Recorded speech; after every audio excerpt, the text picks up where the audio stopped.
teman-teman semua. Terima kasih untuk semua yang sudah hadir malam ini, terutama pada Pak Tommy Nugrahanto Wisudawan sebagai pemateri yang akan memberikan pemaparan ilmu-ilmu beliau pada malam hari ini. Ya, terima kasih banyak dan juga kepada kawan-kawan yang sudah mempersiapkan acara ini dari tim DPD Riau dan juga tim dari DPP. Saya ucapkan terima kasih banyak yang sebesar-besarnya. Acara DPD Riau ini ya, berbentuk webinar ini rutin kita adakan per 2 minggu atau sesuai dengan jadwal dari DPP. Jadi banyak hal yang bisa kita pelajari di sini dan kita paparkan. Dan semoga ini bisa menjadi tempat kita untuk membangun wawasan gitu. Untuk kami di PDPD Riau dan untuk teman-teman di DPP dan khususnya dan terutama untuk kawan-kawan yang tertarik dengan dunia alat berat. Seperti itu dia. Pesan saya, mari kita belajar dan mari jaga kesehatan. Memang sekarang wabahnya lagi banyak nih Pak Adi, Pak Tommy. Ya, 4 minggu terakhir saya nunggu di rumah sakit terus ini. Nungguin anak sakit. Ganti-ganti aja. Jadi gitu memang tetap jaga kesehatan, kemudian tetap kita tingkatkan wawasan kita. Hari ini harus lebih baik daripada kemarin dan besok harus lebih baik pada hari ini. Demikian opening speech dari saya. Mudah-mudahan acara malam ini bisa memberikan peningkatan untuk kita semua. Terima kasih. Saya kembalikan kepada moderator Pak Adi. Assalamualaikum warahmatullahi wabarakatuh. Waalaikumsalam warahmatullahi wabarakatuh. Terima kasih Pak Denny untuk opening speech dari DPD Riau. Baik, kita lanjut ke acara berikutnya, yaitu sesi foto bersama. Baik, untuk Bapak dan Ibu mungkin bisa di open cam dulu untuk kita lakukan sesi foto bersama. Om Andre bisa dibantu untuk dilakukan screenshotnya. Oke, Saya terima kasih Pak silakan Madi. Pak Andre untuk Kita ambil sesi dokumentasi bersama dulu ya, Bapak Ibu, serta webinar pada malam hari ini. Di sini ada satu slide aja ya, satu slide. Sebentar lagi mungkin akan banyak yang bergabung ya. Memang topiknya sangat menarik. Kita ambil sesi dokumentasi di yang bisa open kamera silakan di open kameranya Bapak Ibu. 3, 2, 1. Sekali lagi ya. 3, 2, 1.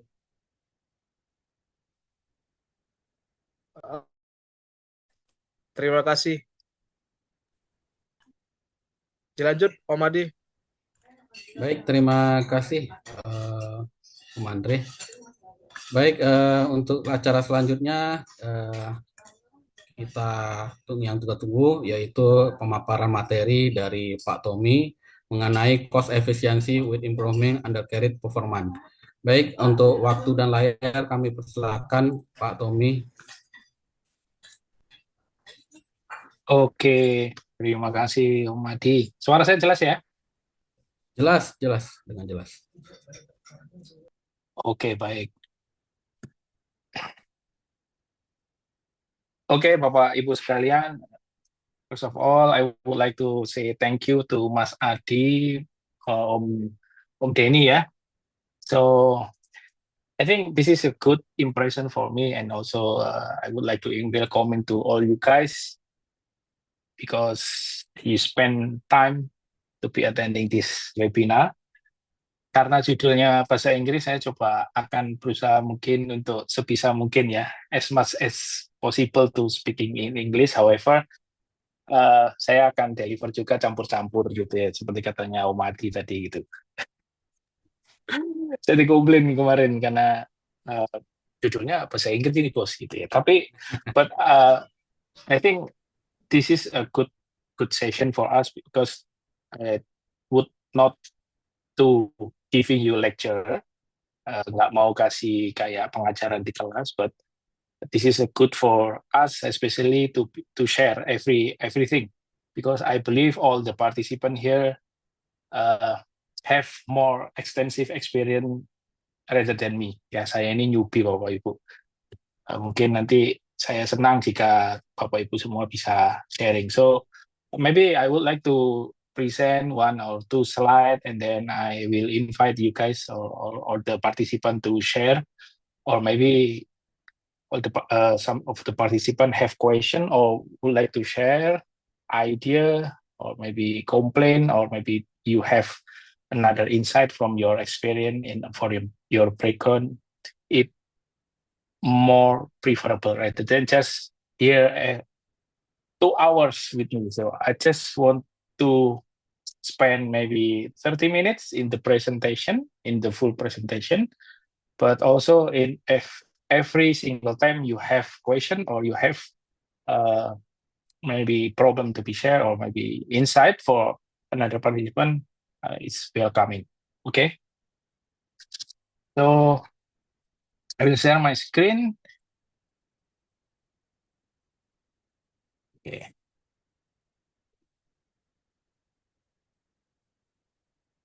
Sudah kelihatan ya, Bapak Ibu? Sudah, Pak. Sudah kelihatan Pak. Okay, so why this webinar tonight deliver with cost efficiency with improving undercarriage performance in the title? First, I would like to highlight cost efficiency. Of course, when you buy the heavy equipment, ketika Bapak Ibu membeli heavy equipment atau alat berat, of course, the purpose is to deliver as much as benefit that you can get from your heavy equipment. For example, productivity, ya Pak ya, pada saat beli alat berat kan pasti Bapak Ibu semuanya menginginkan productivity. And then the second one, of course, is I don't want to say this is efficiency means the cheaper price, cheaper cost, but this kind of the right thing in the right time, gitu. Apa namanya, cost efficiency itu bukan hanya sekedar reduce harga, tapi bagaimana bisa mengcombine, how we combine both with among efficiency in cost consumption, productivity in the operational wise. Jadi penekanannya pada cost efficiency. So, and then the second sentence is with improving undercarriage performance. Somehow we tend to buy the undercarriage or buy the spare part from the heavy equipment. Of course, because the heavy equipment is really expensive, right? Harganya kan mahal banget gitu. So, of course, in our operational wise, somehow after the warranty time period habis, mungkin warranty periodnya habis, we have intention to extend. We have intention to extend the operational time until mungkin 10 tahun, 20 tahun, based on hours mungkin 50.000 jam, 70,000 hours misalnya, 70.000 jam, depend on your company policy. Jadi ingin coba mengubah mindset bahwa if your heavy equipment deliver high performance, jika alat beratnya itu mendeliver performance yang bagus, it will be compensate your purchasing price. Jadi akan mengkompensasi harga belinya, karena it seems like we would like to attach the second layer. It's not the direct impact, but it's the second impact. Bapak Ibu kalau bicara kemarin di webinarnya DPD Kaltim bicara masalah safety.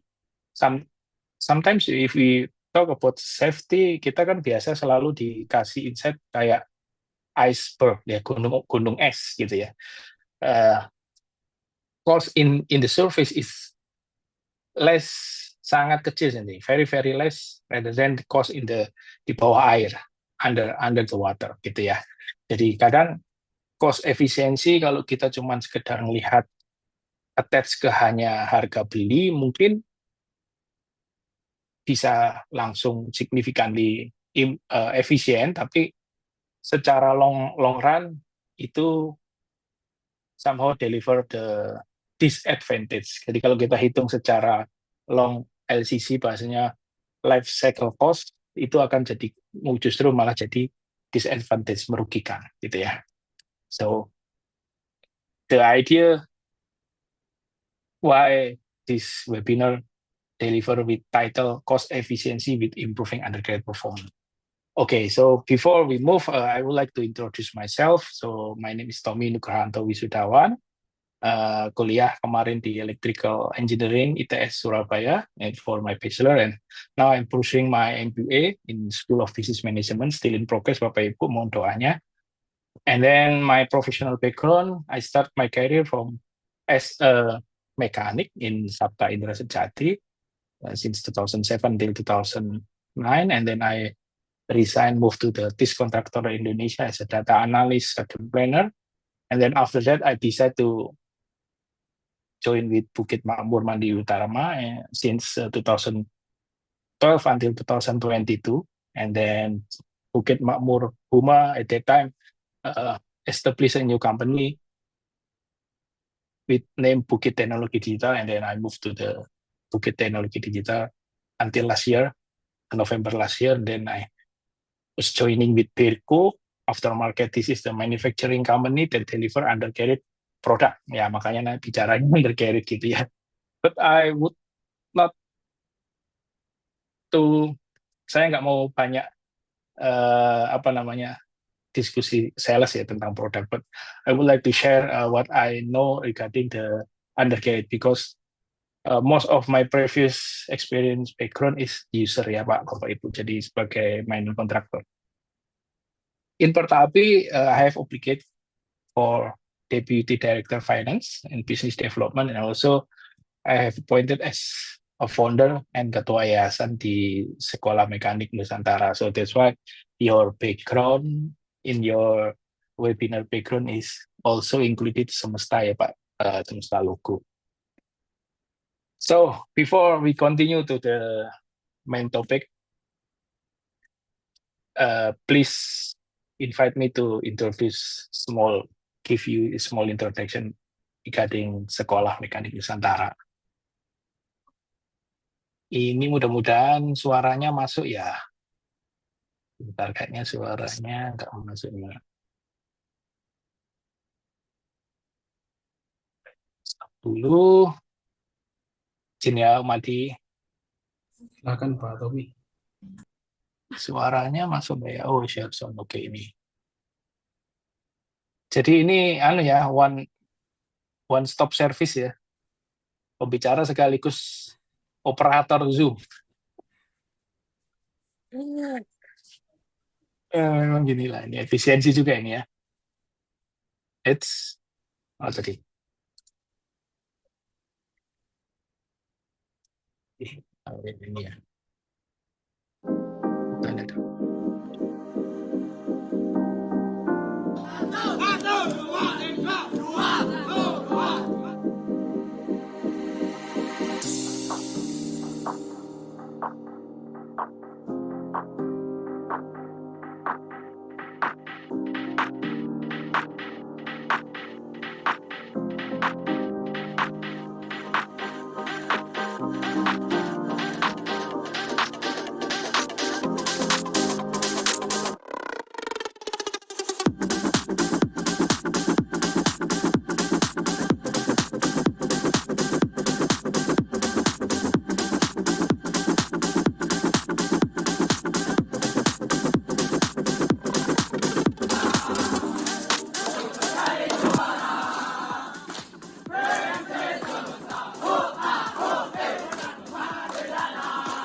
Ke mute itu. Kami masih mute, Pak.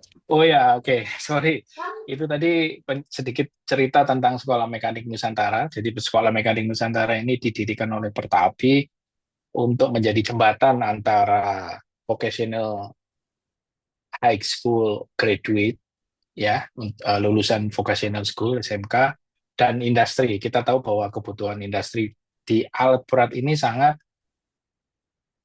apa istilahnya, sangat detail dan sangat high qualified gitu ya. Oleh karenanya kadang ada sedikit dilema bahwa lulusan sekolah mekanik atau vocational high school itu kadang tidak bisa langsung fit and proper bekerja di dunia alat berat, perlu dibekali dengan beberapa skill set yang relevan dengan dunia alat berat. Itu sehingga itu tadi tujuannya.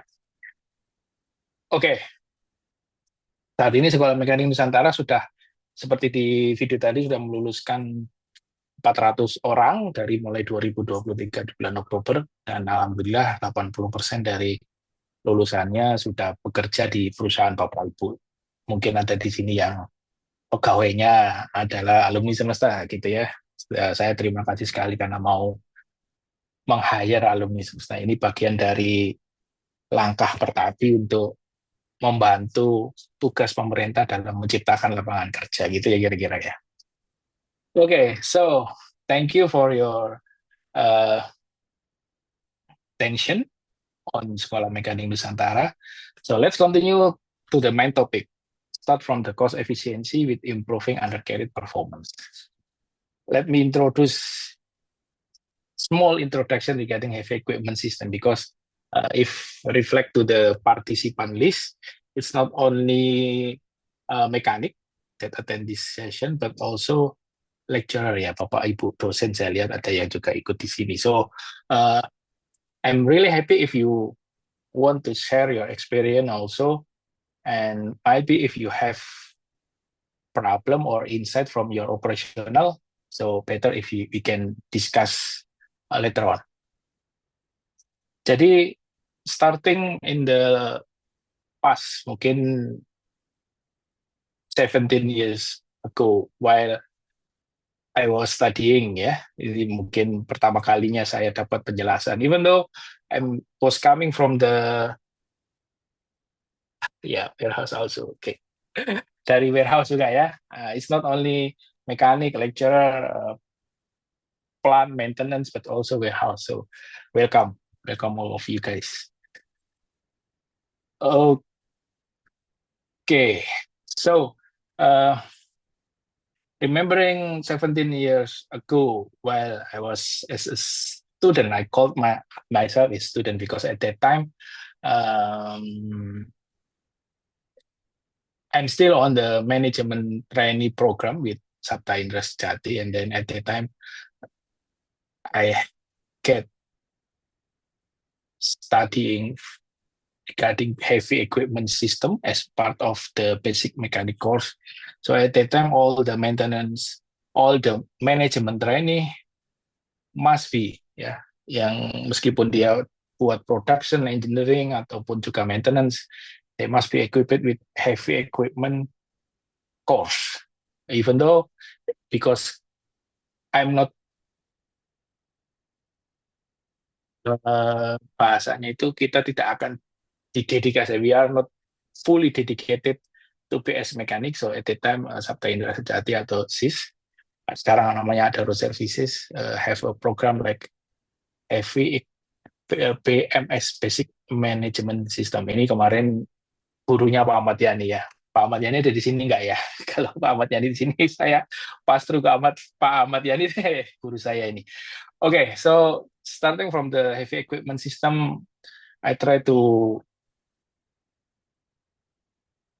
divide it by 7 ya, 1, 2, 3, 4, 5, 6, 7, 8, 8 system. Engine system, transmission and torque converter system, hydraulic system, final drive and undercarriage system, cooling system, steering and brake, electrical system. So engine system is a main process, and the main process in there is burning fuel and producing technology. I believe all of you, all the participants here know about the engine system.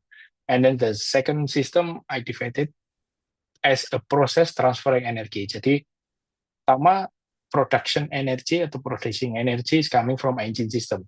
Setelah engine system memproduce energi, and it will be transferring, will have the transferring process mentransfer energi dari engine tadi ke semua sistem yang lain.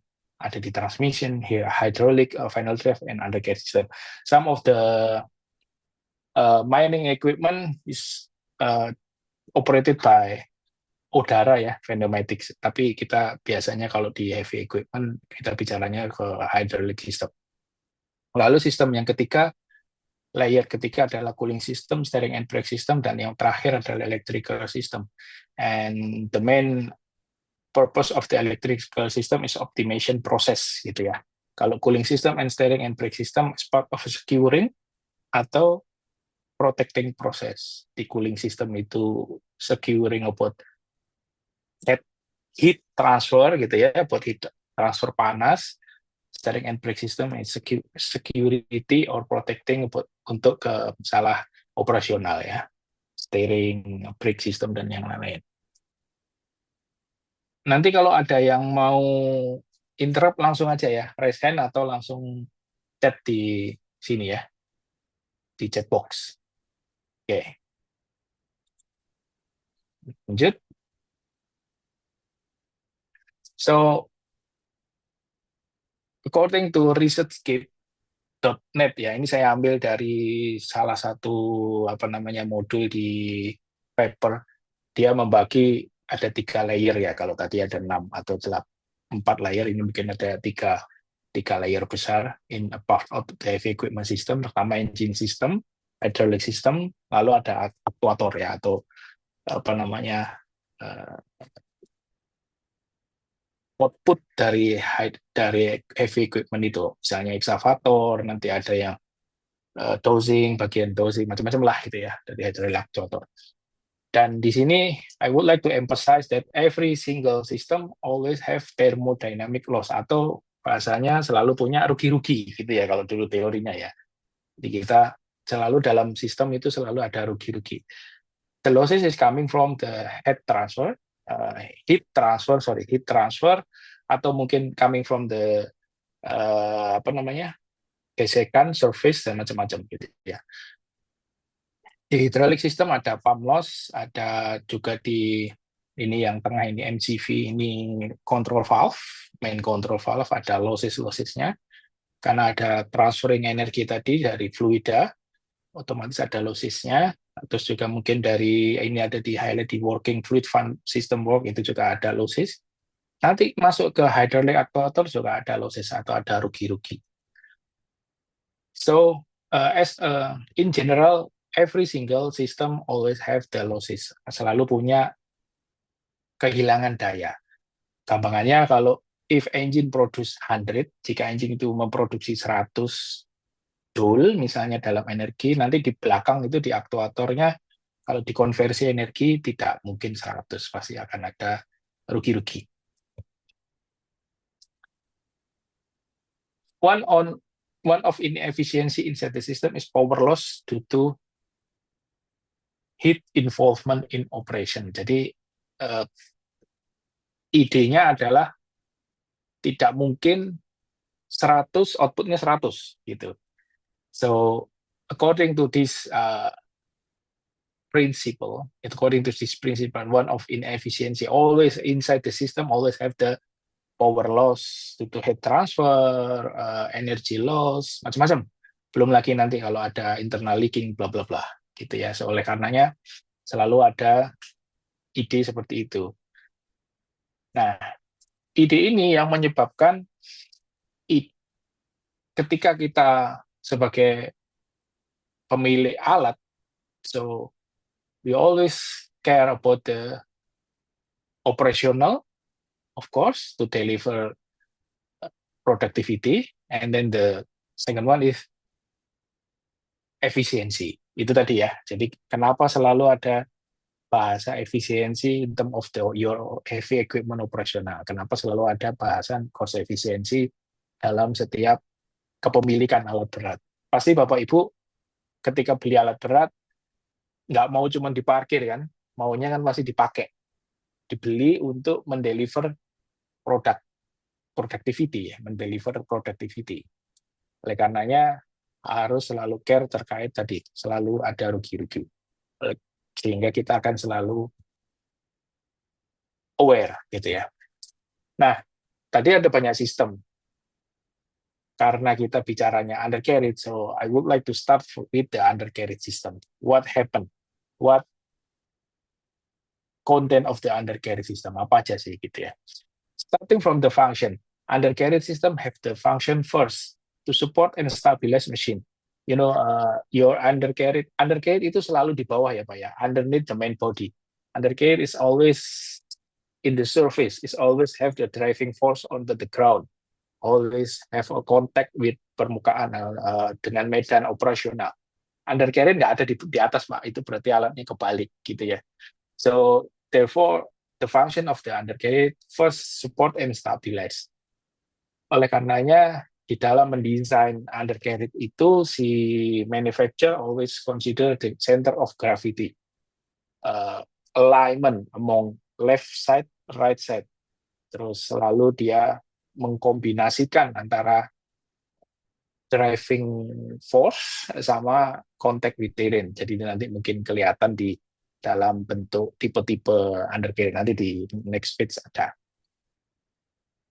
It's the base that carries machine weight and keep it steady over uneven ground. Jadi dia menjaga kestabilan. Makanya di undercarriage itu ada sistem, kalau di dozer itu dia pakai equalizer bar gitu-gitu ya, yang bisa menjaga, karena always the surface is not flat gitu ya. Permukaan di tambang tidak selalu flat, permukaannya operasional alat berat tidak selalu flat, pasti undulating atau banyak boulder, mungkin batu dan sebagainya, macam-macam gitu kan. Oleh karenanya beratnya undercarriage pun itu juga mempengaruhi.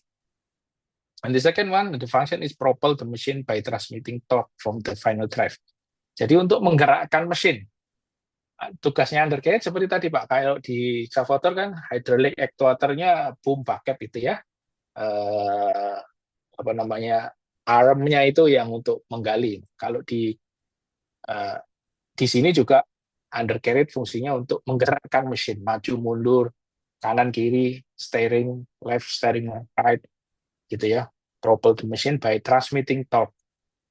Seperti di awal bahwa ketika engine memproduksi 100 joule energi, maka sampai di undercarriage-nya, sampai di ujungnya itu enggak, kalau energinya dihitung enggak 100 gitu ya. Sudah ada rugi-rugi, belum lagi kontak dengan permukaan, belum lagi istilahnya apa namanya, driving force onto ground-nya mungkin beda-beda, ada yang batuan, ada yang soil, ada yang lembek banget jadi lebih sering slip dan sebagainya gitu ya. Tapi the function of undercarriage is propel the machine gitu ya, menggerakkan mesin. Oleh karenanya undercarriage itu always having contact with surface sama terrain dari medan area. And then the third one is distribute load or lower ground pressure. Jadi undercarriage itu juga seperti yang nomor 1, stabilize, maka dia akan, fungsi yang ketiga adalah mendistribusi beban. Jadi beban tumpuan dari apa bahasanya Pak, main structure itu lebih distribute underneath the undercarriage ya, underneath the machine gitu ya, di bawah mesin itu akan bersentuhan, itu didistribute. Jadi nggak boleh beda berat antara kiri dan kanan gitu ya. Undercarriage yang kiri mau Bapak pakai 7 roller, yang kanan dipasangi cuma 5 misalnya. Gitu, sehingga nanti distribusin bebannya nggak sama pada saat dia menginjak tanah, itu akan timpang, dan nanti mungkin kalau dia pada saat agak miring gini, ngeslope gitu, dia akan bisa jadi terguling karena center of gravity is not distribute normally. And then the fourth one is absorb and manage impact. In the undercarriage, they also have the absorbent. Absorbennya untuk mengabsorb impact. Kan dia kan di bawah ya, selalu ada gesekan. gitu. Dan selalu ada beban yang bertumpu di undercarriage. Oleh karenanya di situ di undercarriage system itu punya komponen-komponen yang fungsinya sebagai absorben untuk menyerap vibrasi, terutama ketika unit itu bergerak, itu akan ada komponen-komponen yang tugasnya untuk menyerap vibrasi. But somehow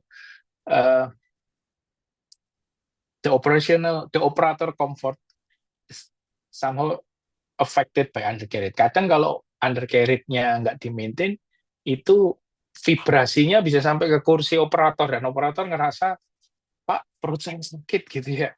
Atau paling sering is your operator will have low back pain ya Pak ya. Biasanya low back pain itu dihantam, terutama untuk operator dozer yang sering movement gitu ya. Itu pernah di tempat yang lama itu ada yang dia nggak mau mancal kalau nggak diganti. Kenapa Pak? Udah sangat vibrasi sekali. Meskipun kursi operator itu juga sudah didesain untuk mengurangi, tapi karena ini barang berat dan bergerak di lokasi yang sangat ekstrim, permukaannya sangat tidak standar, sometimes justru operator dozer itu punya mindset bahwa kita kan dozer, apa yang ada di depan wajar, karena tugas kita mendorong gitu kan.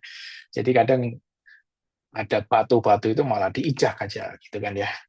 So that's the four function of the undercarriage: support and stabilize, propel the machine, distribute load, lower ground pressure, and absorb and manage impact.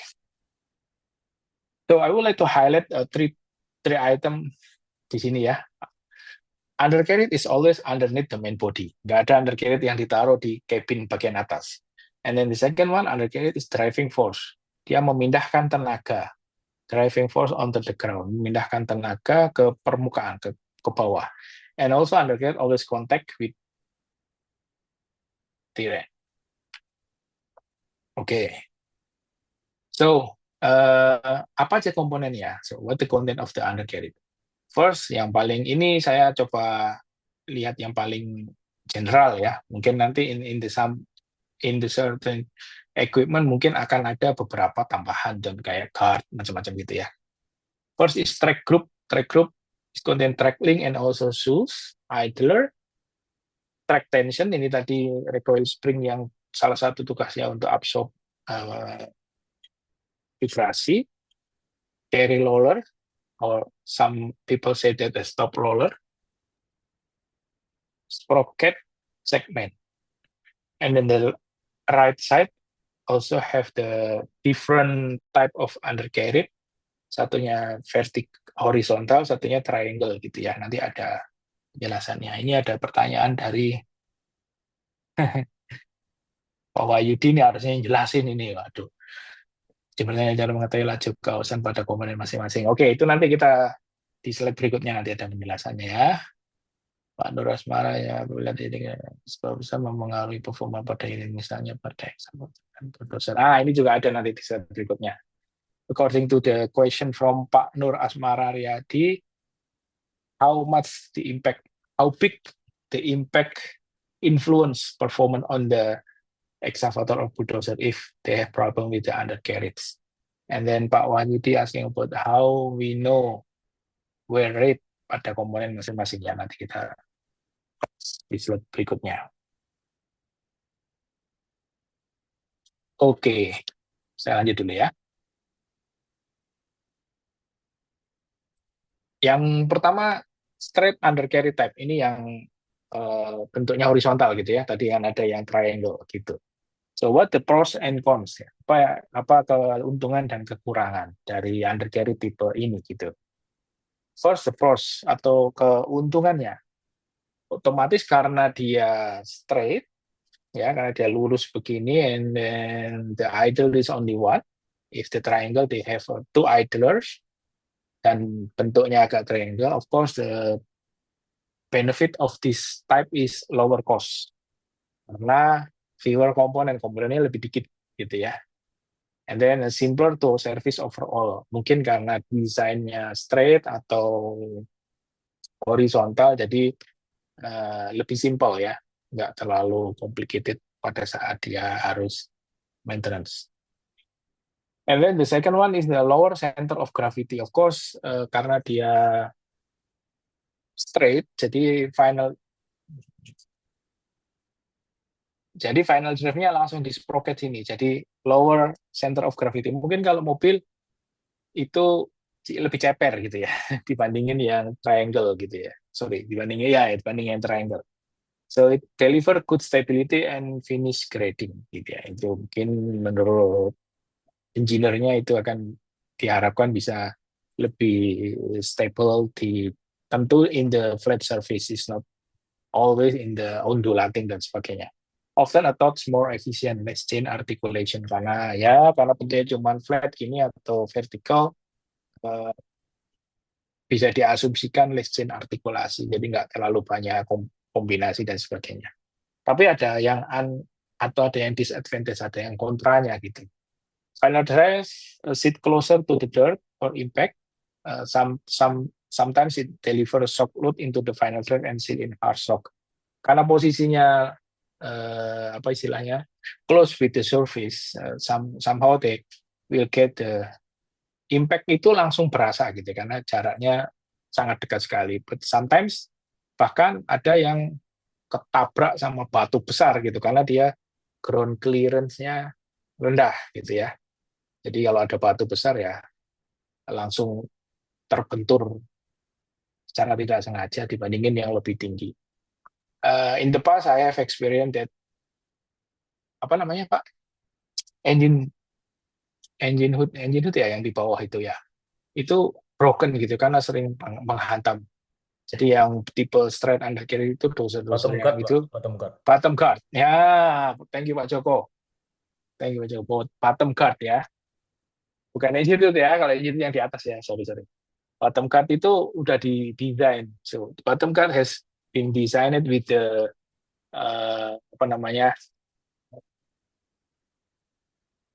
plat ya, plate, harddock plate, bukan harddock ya, tapi tebal gitu. Nah, itu pun juga masih bengkok gitu ya. Bahkan sometimes the impact is destroy. It's not only the bottom guard, it's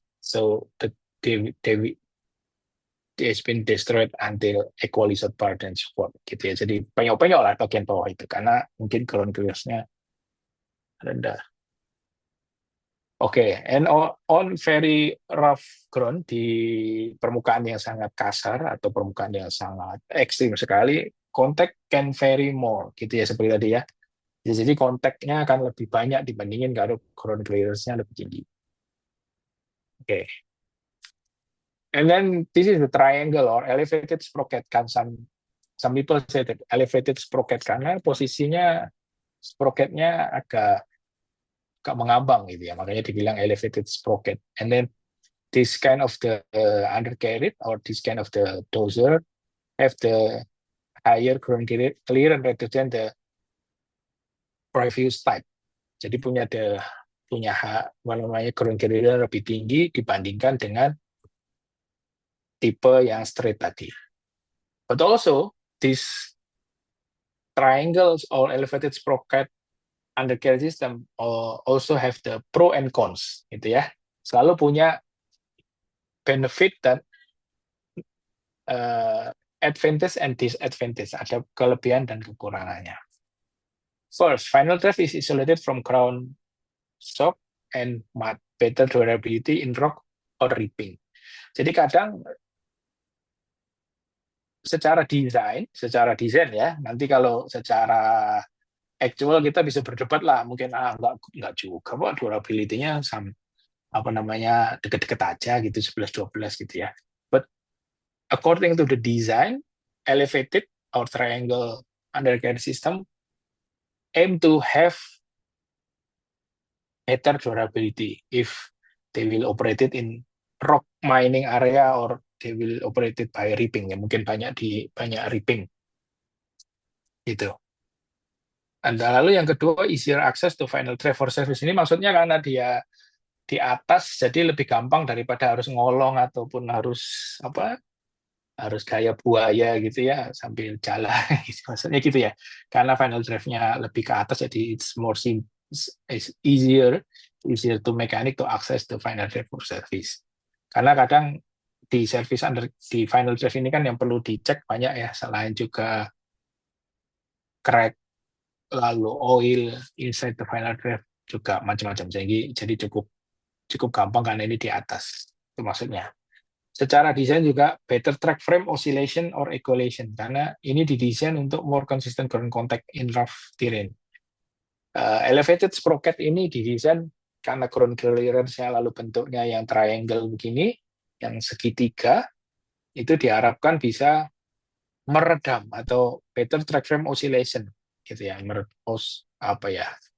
bahasanya itu simpelnya diharapkan lebih stabil gitu ya, more consistent ground contact, lebih stabil, lebih banyak kontak terhadap areanya tadi dibandingin yang flat. Mungkin kalau flat, kalau dia kena permukaan yang surface-nya nggak flat, banyak batuan dan sebagainya, itu lebih lebih unstable gitu ya. Ini secara desain ya, keuntungannya secara desain. Tapi kekurangannya secara desain juga, of course, higher purchase and part on, extra idler, carry roller, kalau mau dikasih carrier gitu ya. Ada I know some friends, they detach ya, dia nggak masang carry rollernya ya. Mungkin menurut best practice-nya mereka nggak perlu carry roller, apa ini kan sudah triangle begini gitu ya. Tapi kalau di yang ini tadi, kalau nggak ada carrier-nya udah pasti melengkung begini ya. Jadi kalau yang ini mah, kalau menurut saya ini harus gitu ya, carry rollernya tetap harus untuk jaga supaya apa istilahnya, traction line-nya yang bagian atas itu tetap lurus gitu. Kalau yang ini kadang carry roller-nya nggak diambil, yang penting mereka jagain track tension-nya atau track set-nya itu ya. Nanti kita bisa diskusi. Lalu slightly higher parasitic losses, more bending of the chain and higher center of gravity. Kadang higher center of gravity ini juga bikin kekurangan ya Bapak Ibu ya, karena kalau terlalu tinggi dari permukaan, kalau mobil kalau terlalu tinggi pas belokan kecepatan tinggi bisa udara masuk di bawah, justru mobilnya jadi terpelanting. Nah, dengan ide seperti itu, dozer nggak mungkin terpelanting ya, seberapa gede anginnya kalau terpelanting. Maksudnya slightly higher parasitic losses. Bisa jadi more bending on the chain ya, karena tadi posisinya agak tinggi, banyak yang batuan bisa masuk, bisa jadi malah kebentur-bentur juga di chain-nya. Kira-kira gitu secara desain ya. Heavier, of course, jadi lebih berat karena komponennya lebih banyak. May not be ideal where maximum fuel efficiency or low center of gravity is critical. Jika Bapak sangat concern terhadap center of gravity ya, karena mungkin operasional surface-nya ada yang nge-slope macam-macam lah, nggak karuan gitu ya, nggak ideal gitu, bisa jadi kemungkinannya untuk dozer-dozer yang tipe triangle atau alat berat yang undercarry sistemnya triangle kayak gini, elevated sprocket, bisa jadi fuel consumption more higher than yang tadi ya. Tapi desain begini seringkali ditujukan untuk dapetin traksi gitu ya, seperti tadi ya, better track frame oscillation itu traksinya, dorongannya, dosingnya ditujukan untuk lebih kuat powernya gitu ya. Jadi ini Bapak Bu, this is a kind of the trade off ya. Saya bilang ini selalu always in this world gitu ya, di dunia ini we always have trade off. Bapak Ibu mau cari efisiensi, tapi kadang powernya lebih rendah gitu ya. Kita mau cari power lebih tinggi, efisiensinya tidak bisa tercapai gitu ya, kalah sama yang sebelah. It's always have the trade off. We cannot afford everything in the ideal situation. Somehow you always have decision which more priorities in terms of your purpose. Kita pengen mau mana yang mau kita prioritaskan, mau cari productivity or efisiensi gitu. Jadi kadang kita nggak bisa benar-benar dapetin dua-duanya 100-100 gitu, 100%, 100%. Sometimes we have to decide which more yang lebih which more prioritize in term of our operational gitu ya. Nah, tadi Nur Asmariyadi ya, ketika ada kerusakan seberapa besar mempengaruhi. If we have crawler type atau heavy equipment yang tipenya crawler ya, apa istilahnya itu? Ada yang crawler, ada yang non-crawler. Non-crawler itu mungkin truck gitu ya. Yang crawler itu yang undercarriage tadi yang pakai chain. Gitu. Itu 50% of the maintenance cost is depend on the undercarriage. Dari data, ini average ya, up to mungkin ada yang 45, ada yang 55. But in average, 50% maintenance cost on the crawler equipment itu dari undercarriage system, bagian bawahnya. And then the second thing that's we need to care of, karena kadang undercarriage ini karena di bawah, jadi kadang orang nggak terlalu concern gitu ya, wis pokoknya rusak ganti gitu ya. But somehow if you are not really care about your undercarriage, it will be giving another impact. Mungkin dia akan menghantam kayak tadi misalnya bottom guard-nya bisa kena, equalizer-nya kena, lalu di bagian bawah itu juga banyak sekali hidrolik, kadang hantam macam-macam lah, di situ ada hose yang besar-besar itu ada di bawah juga, kadang itu jadi extra cost gitu ya. Makanya kalau terjadi performance-nya kalau undercarried, apalagi dozer yang ditujukan untuk mendorong dosing atau mungkin ripping, it's really high impact if you are not really care about your undercarried performance gitu. Nanti ada. Tapi ini soalnya sudah banyak nih yang nanya ya. Coba saya baca dulu. Nah, kalau laju kawasan pasti diukur ya Pak Wahyudi, tapi nanti ada ini, ada skenario-nya. Lalu dari Kainari Puspita itu Bu Kuina ya.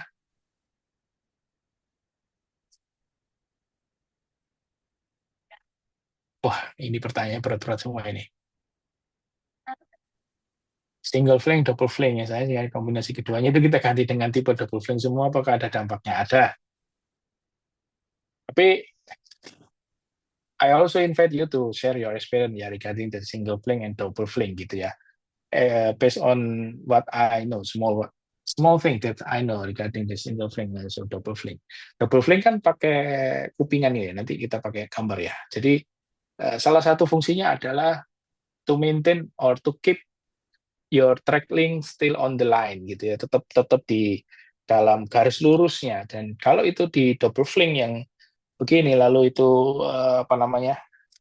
track linknya dijagain ketat, otomatis akan sangat rigid gitu ya. Nah, saya coba dari sisi operasional, mungkin nanti bapak-bapak ada yang share dari sisi maintenance.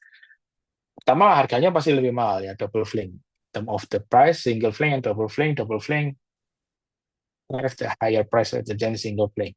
And then the function of double flank is keep track in the line, in the straight line, jadi tetap lurus gitu.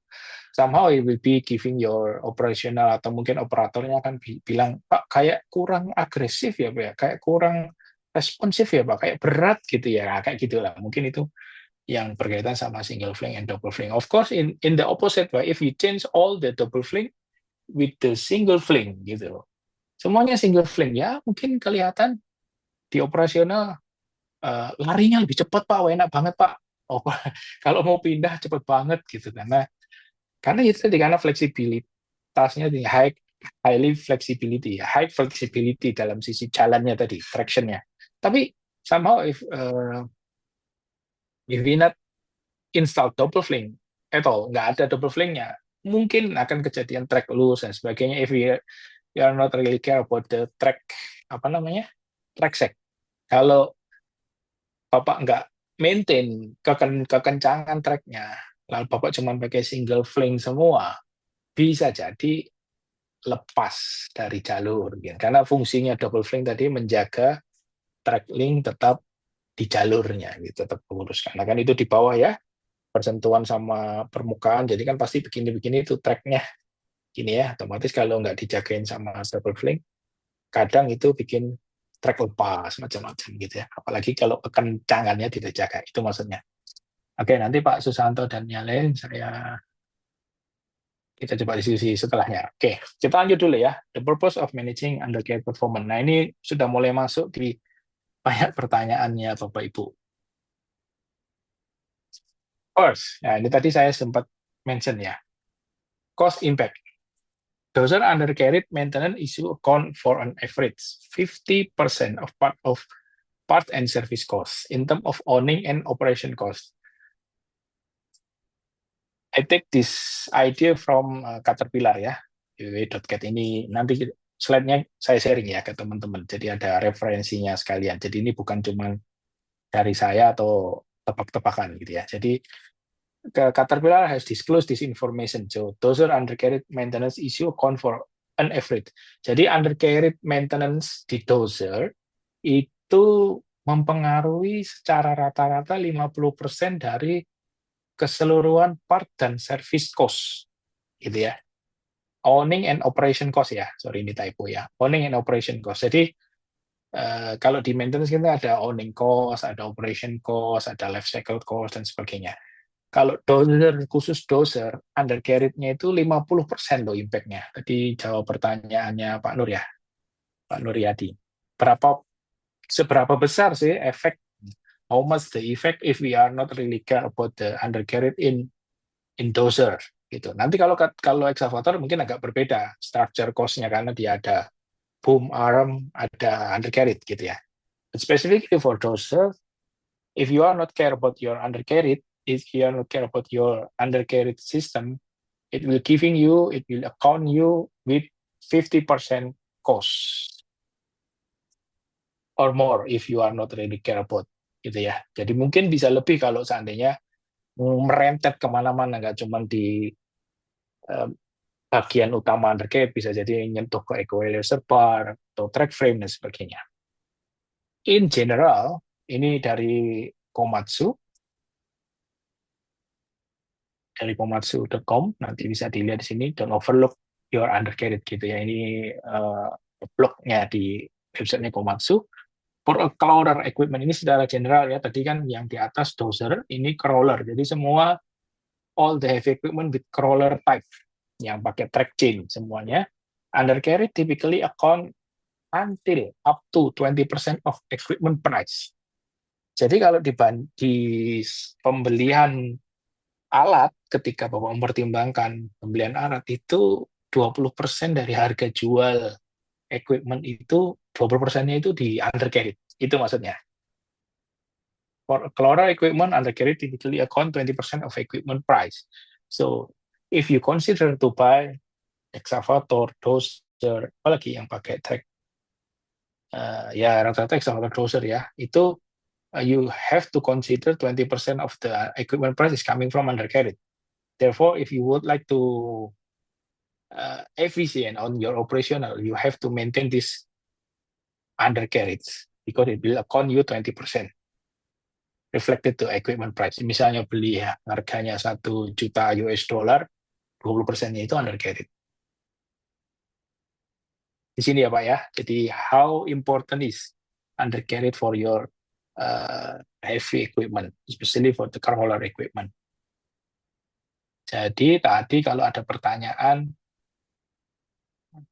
seberapa besar impact dari undercarriage dari Pak Nur Rasmunaryadi, bisa direflect ke itu tadi ya, 50% dozer itu dipengaruhi oleh part undercarriage, 20% harga beli itu dari undercarriage. So, in associate with Wahyudi equation, how we understand the wear rate on the undercarriage measurement, itu ada pengukurannya di undercarriage itu masing-masing nanti ya. Tapi kayaknya saya nggak highlight di sini karena itu sangat teknis sekali. Tapi nanti saya share dokumennya aja. Bapak itu bisa pelajari dari Komatsu maupun Caterpillar untuk pengukuran ya. Lalu dari buku ini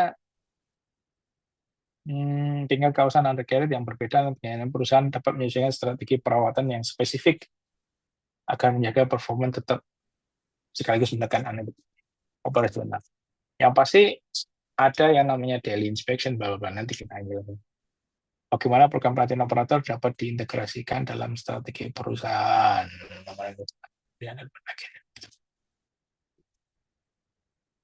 Ini dilema ya.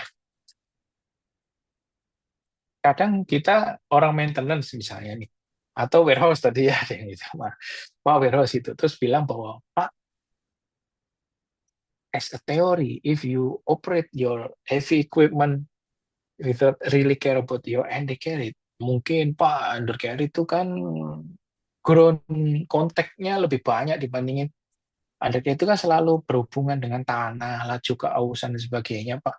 Tolong Pak, kalau travel itu ya, Mbok ya jangan ngambil kotakan aja, dibawa alatnya. Wah, itu bisa kita ribut sama operator. Tapi poinnya adalah ketika itu bagian dari continuous improvement and then it's a part of continuous improvement strategy, we also need to invite the operator.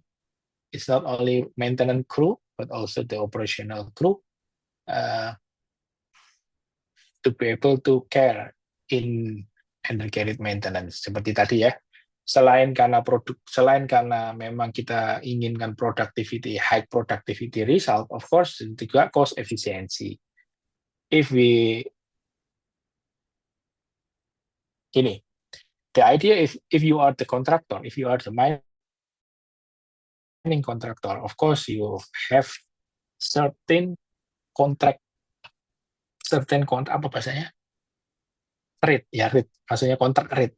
You have certain amount of rate number, dan itu nggak bisa naik turun. Kadang even the coal price higher, but your contract still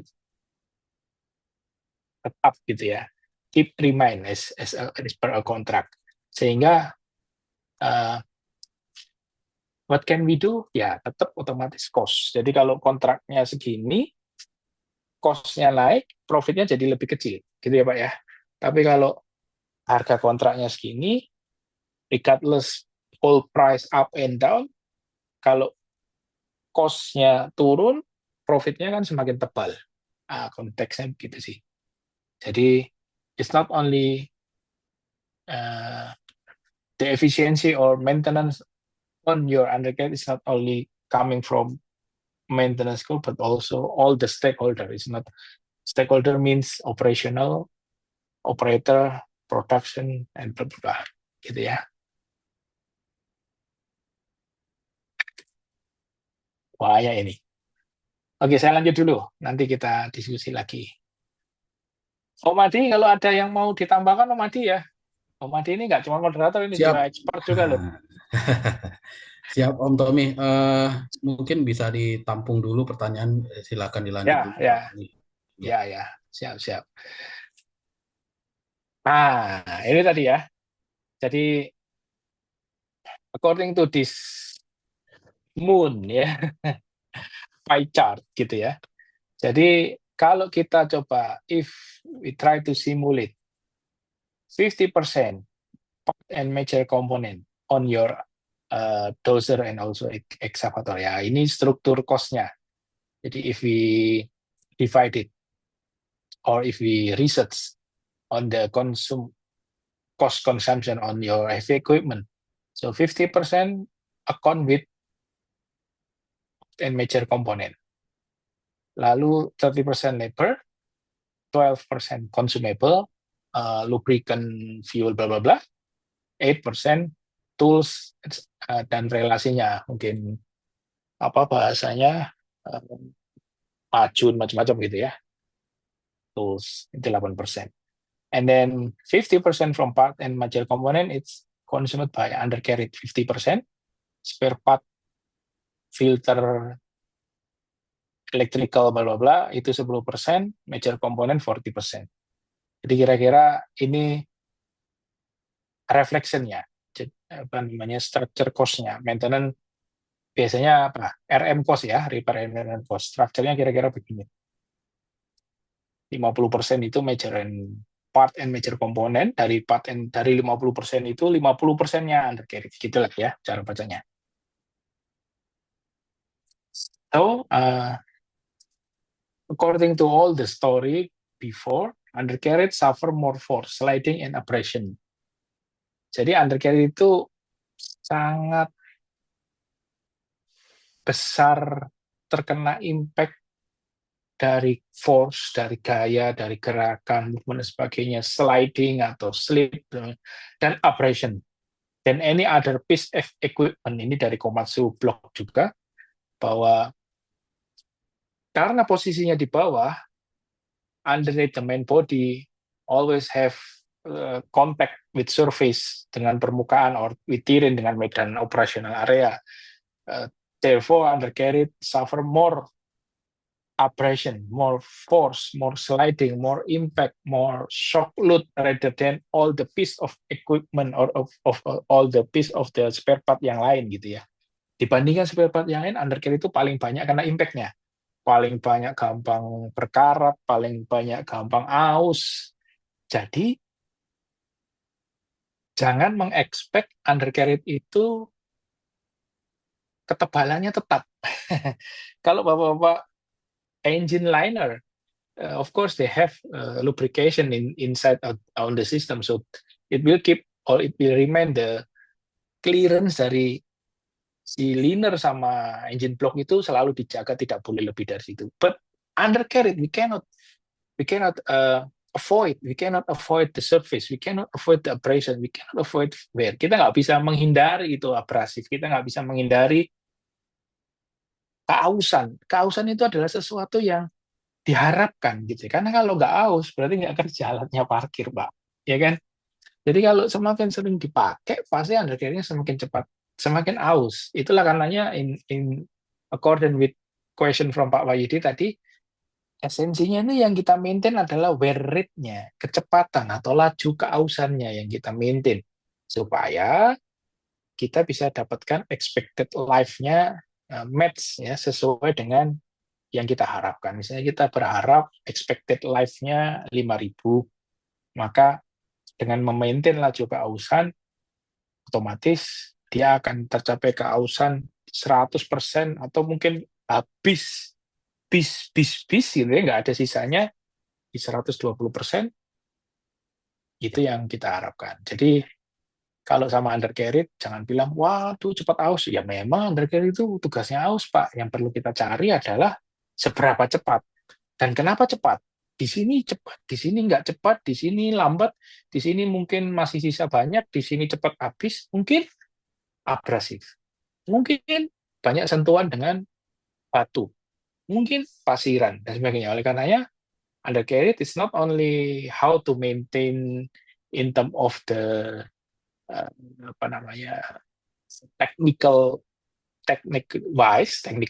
misalnya kencangan, lalu pemasangan baut yang benar, torque dan yang lain, but also we have to consider the external factor such as abrasiveness, impact dari sisi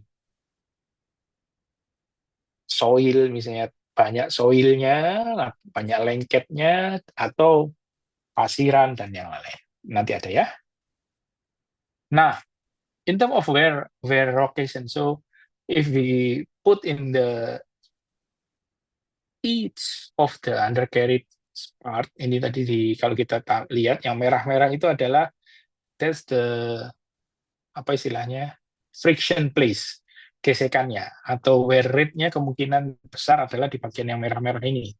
Jadi kalau kita lihat di antara roller and track link, yang gesekan kan di sini ini permukaannya track link, jadi kemungkinan besar ausnya nanti di bagian sini atau di bagian sampingnya, karena ini ada kupingannya kan, ini ada kupingannya, jadi kupingan ini bisa jadi gesekan di bagian sampingnya track link atau di bagian busing-busingnya track link, karena ini ada panas di sini, ini kan pengaitnya ya, pengaitnya. Jadi di situ selalu ada shock atau apa namanya vibrasi. Jadi di sini mungkin ada aus, ada wear location, atau di rollernya itu sendiri di bagian permukaan roller di flinknya sini, atau mungkin di sisi sininya.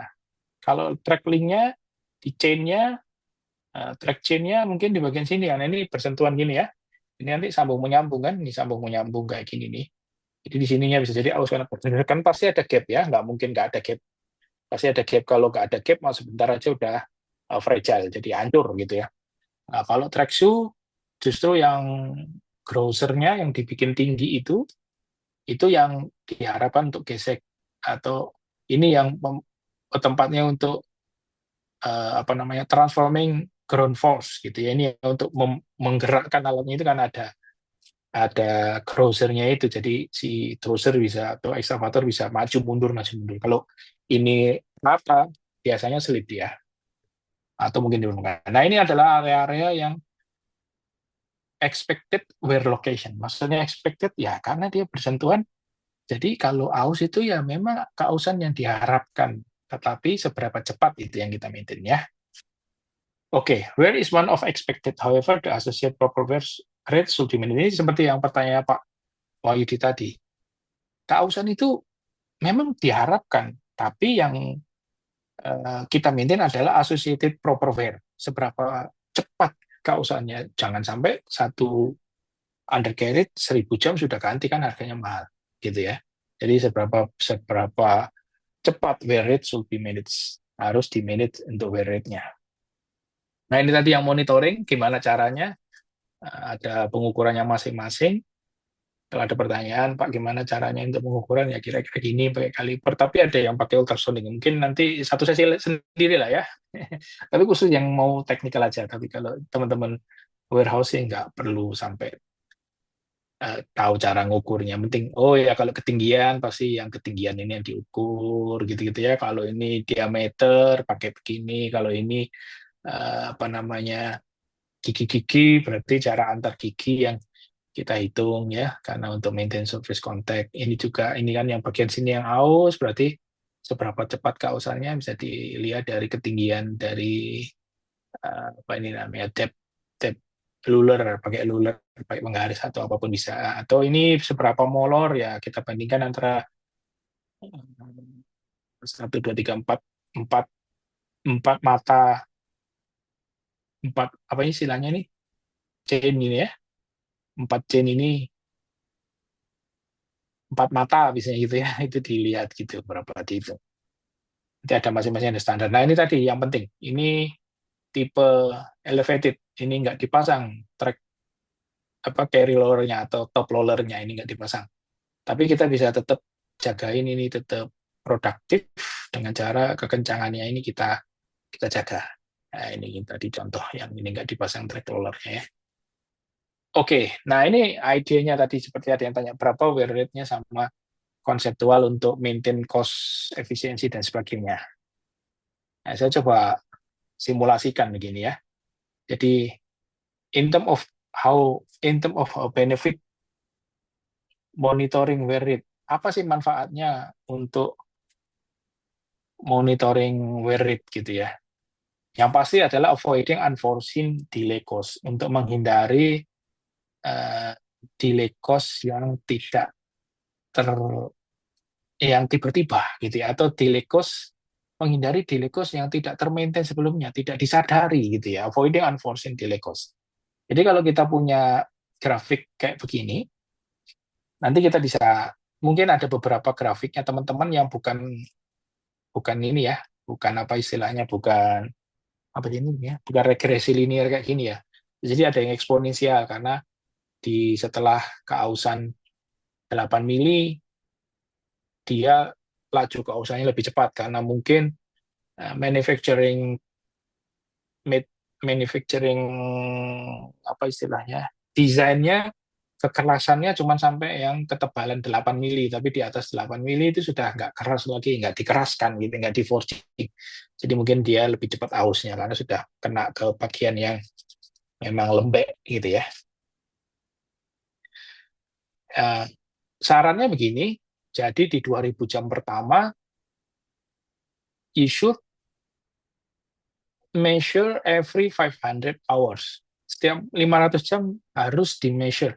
Measure properly ya. Kadang ada teman-teman yang di 250 jam perform measurement, but somehow alatnya nggak parkir gitu ya. Atau mungkin biasanya kalau 250 teman-teman best practice-nya cuma ganti oli engine, ganti filter, jalan lagi gitu kadang ya.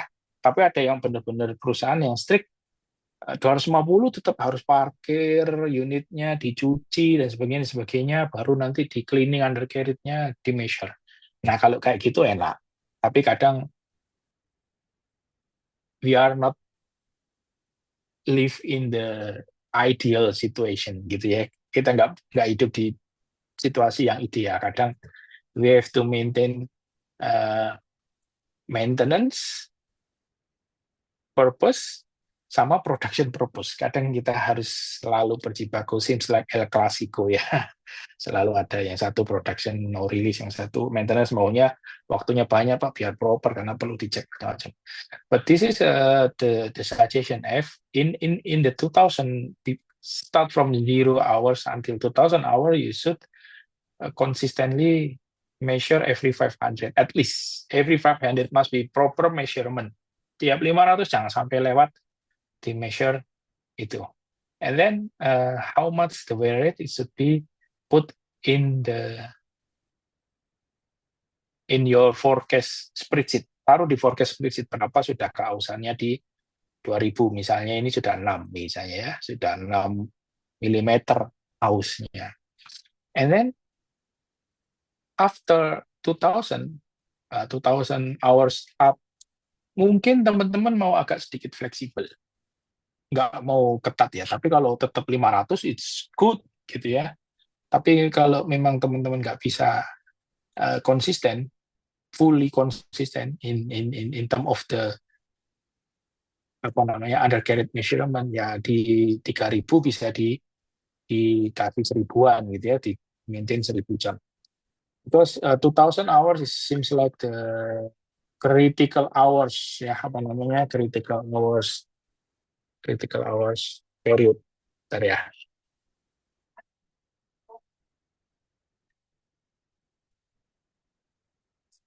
Tapi yang paling penting, put in your purchase order ya. Sudah di forecast di 2000, di 3000 mulai di prepare on a purchase order, because sometimes undercarriage is heavy part and always need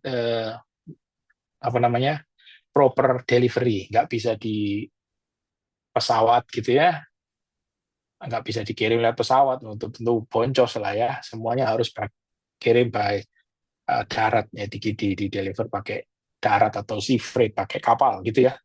That's why it should be you have to maintain this properly and also collaborate with your distributor.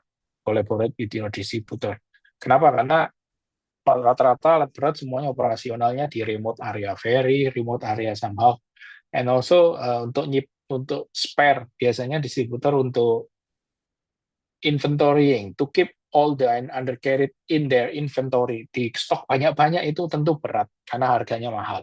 Itu akan mempengaruhi inventory cost. Kalau ada distributor yang mau stok undercarriage-nya banyak-banyak dan harganya tetap affordable, tetap terjangkau oleh Bapak Ibu sekalian, Bapak Ibu harus terima kasih sama dia. Karena mahal itu kalau di stok, beda sama filter ya. And then in the 4000 itu mulai start delivery good, mungkin di 5000 Bapak bisa ganti, atau kalau mau di stretch bisa di stretch sampai 6000 atau 7000, yang penting undercarriage-nya sudah di lokasi Bapak Ibu, kan gitu ya konteksnya. Ini simulasi berdasarkan hourly base. Ada simulasi berdasarkan wear rate. Di Berko kami sarankan juga untuk consider berdasarkan wear rate. Kadang di customer hourly is not always relevan di satu customer dengan satu customer yang lain. Tapi wear rate, seperti tadi idenya bahwa undercarriage itu adalah wear rate yang di-maintain, maka di wear rate 27%, ketika measure wear rate-nya sudah first measurement misalnya di bulan pertama setelah diinstal, itu 27% sudah misalnya. Ini misal aja ya, angkanya bisa terserah Bapak Ibu atur sesuai dengan historical. Lalu di 47%, di pengukuran, misalnya pengukuran kedua, bulan ketiga sudah 47%, maka di 80%, nanti di 80% projection kapan misalnya, estimasi misalnya around 7 months. Nah, setelah bulan ke-7 mulai itu planning your stock of vehicle undercarriage spare part. Mulai di prepare undercarriage-nya di kausan 80%. Ini based on wear rate ya. Ini berdasarkan kausan. Kalau yang grafik sebelumnya berdasarkan hour. Monggo Bapak Ibu pakai yang mana? Karena menurut saya sih dua-duanya bisa punya apa istilahnya, punya landasan teori masing-masing gitu ya.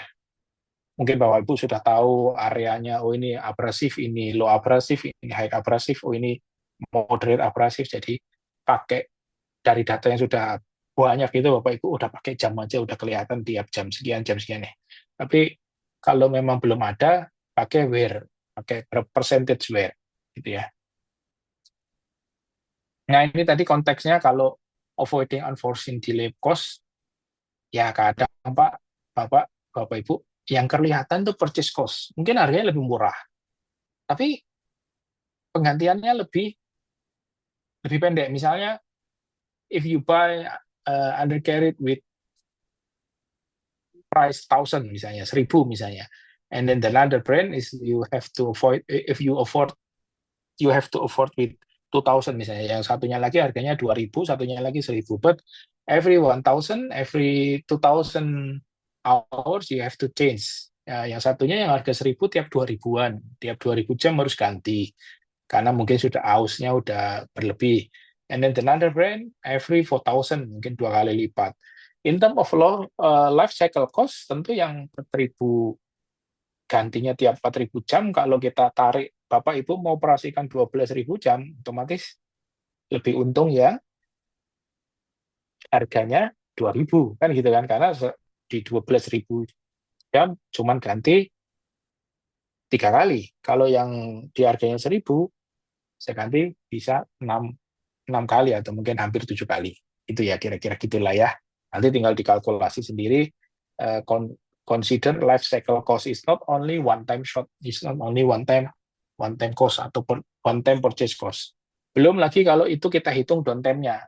7 kali ganti sama 2 kali ganti kan downtime-nya lebih efisien ya, 2 kali ganti kan downtime-nya. Belum lagi kalau kita mau hitung labor cost pada saat penggantian. Somehow you just consider purchase cost. You're not considering downtime cost and also labor cost in term of life cycle cost ya. Selama life cycle cost dia mulai dari 0 hours sampai mau diganti berapa? 12.000 misalnya.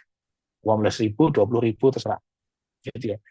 It's only for foreseen cost atau cost yang kelihatan, yang terprediksi. Cost yang belum terprediksi, unforeseen. Teorinya itu 80% malahan dibandingin ya foreseen cost. Contoh, kalau ternyata gara-gara cari yang lead purchase cost-nya rendah, mungkin coba di stretch gitu ya. Sudah tahu kalau purchase cost rendah, otomatis ini kan besi sama besi ya Pak.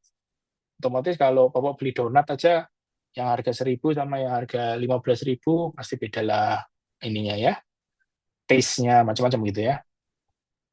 Itu bisa jadi ngefek kemana-mana, additional repair in related part, extra labor cost, mungkin unexpected extend life, nggak bisa di-extend Pak, karena ya harga itu mempengaruhi campurannya gitu ya. Mungkin ini memang maksimal 1.000 jam, kalau Bapak try to stretch until 2,000 or 5,000, mungkin ya bisa kena yang lain-lain gitu ya. Atau unscheduled extra price, bisa jadi tiba-tiba putus karena terlalu overwear gitu ya, wear-nya terlalu lebih, juga delay karena mungkin barangnya nggak ada karena unscheduled ya.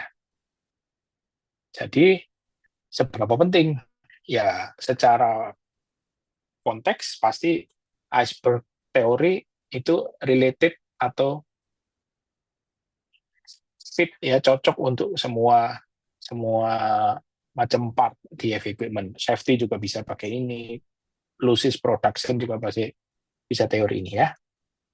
One of undercarrier function is propel the machine by transmitting torque. Tadi seperti tadi, satu dari fungsi undercarrier itu adalah menggerakkan mesin dengan transmitting, mentransfer torsi, mentransfer energi, dorongan, gaya from the final drive through the sprocket. Dari sprocket, nanti sprocket menggerakkan track chain-nya, dan di track chain itu ada shoe yang akan kayak apa ya, kayak memberikan ground force, kayak daya dorong di permukaan. Nah, oleh karenanya ini tadi pertanyaannya, apa sih yang perlu di-maintain gitu ya. Pertama pasti track set. Pertama yang penting itu Bapak Ibu maintain track set dulu. Saya pengen yang fokus dulu Pak. Oke.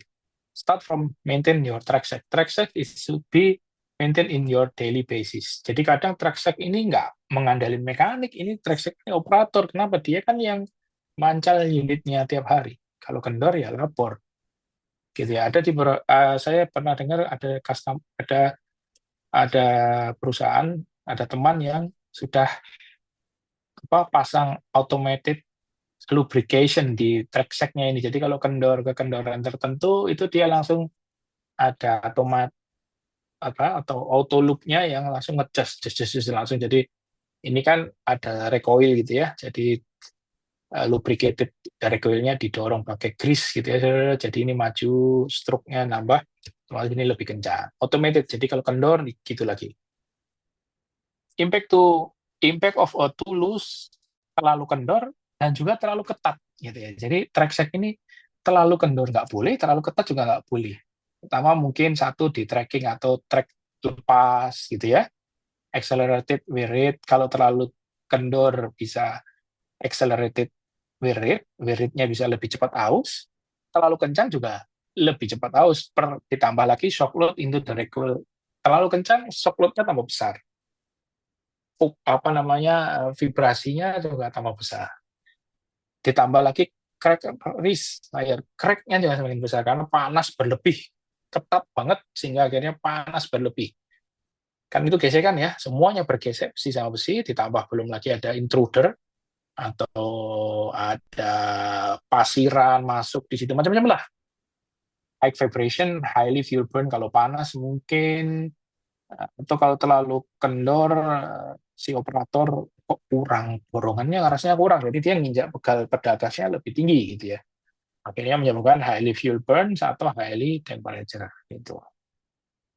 Nah, satu ini masalah yang kedua selain kekendoran yang harus dilihat adalah installation, right selection and installation. Bukan seberapa ya, maksudnya pemilihan tipe dari undercarriage-nya pun juga harus disesuaikan dengan medan areanya gitu ya. Kadang medan area lumpuran kalau dikasih crosser yang tinggi kayak gini itu jadi kayak penari balet nggak pakai sepatu skating.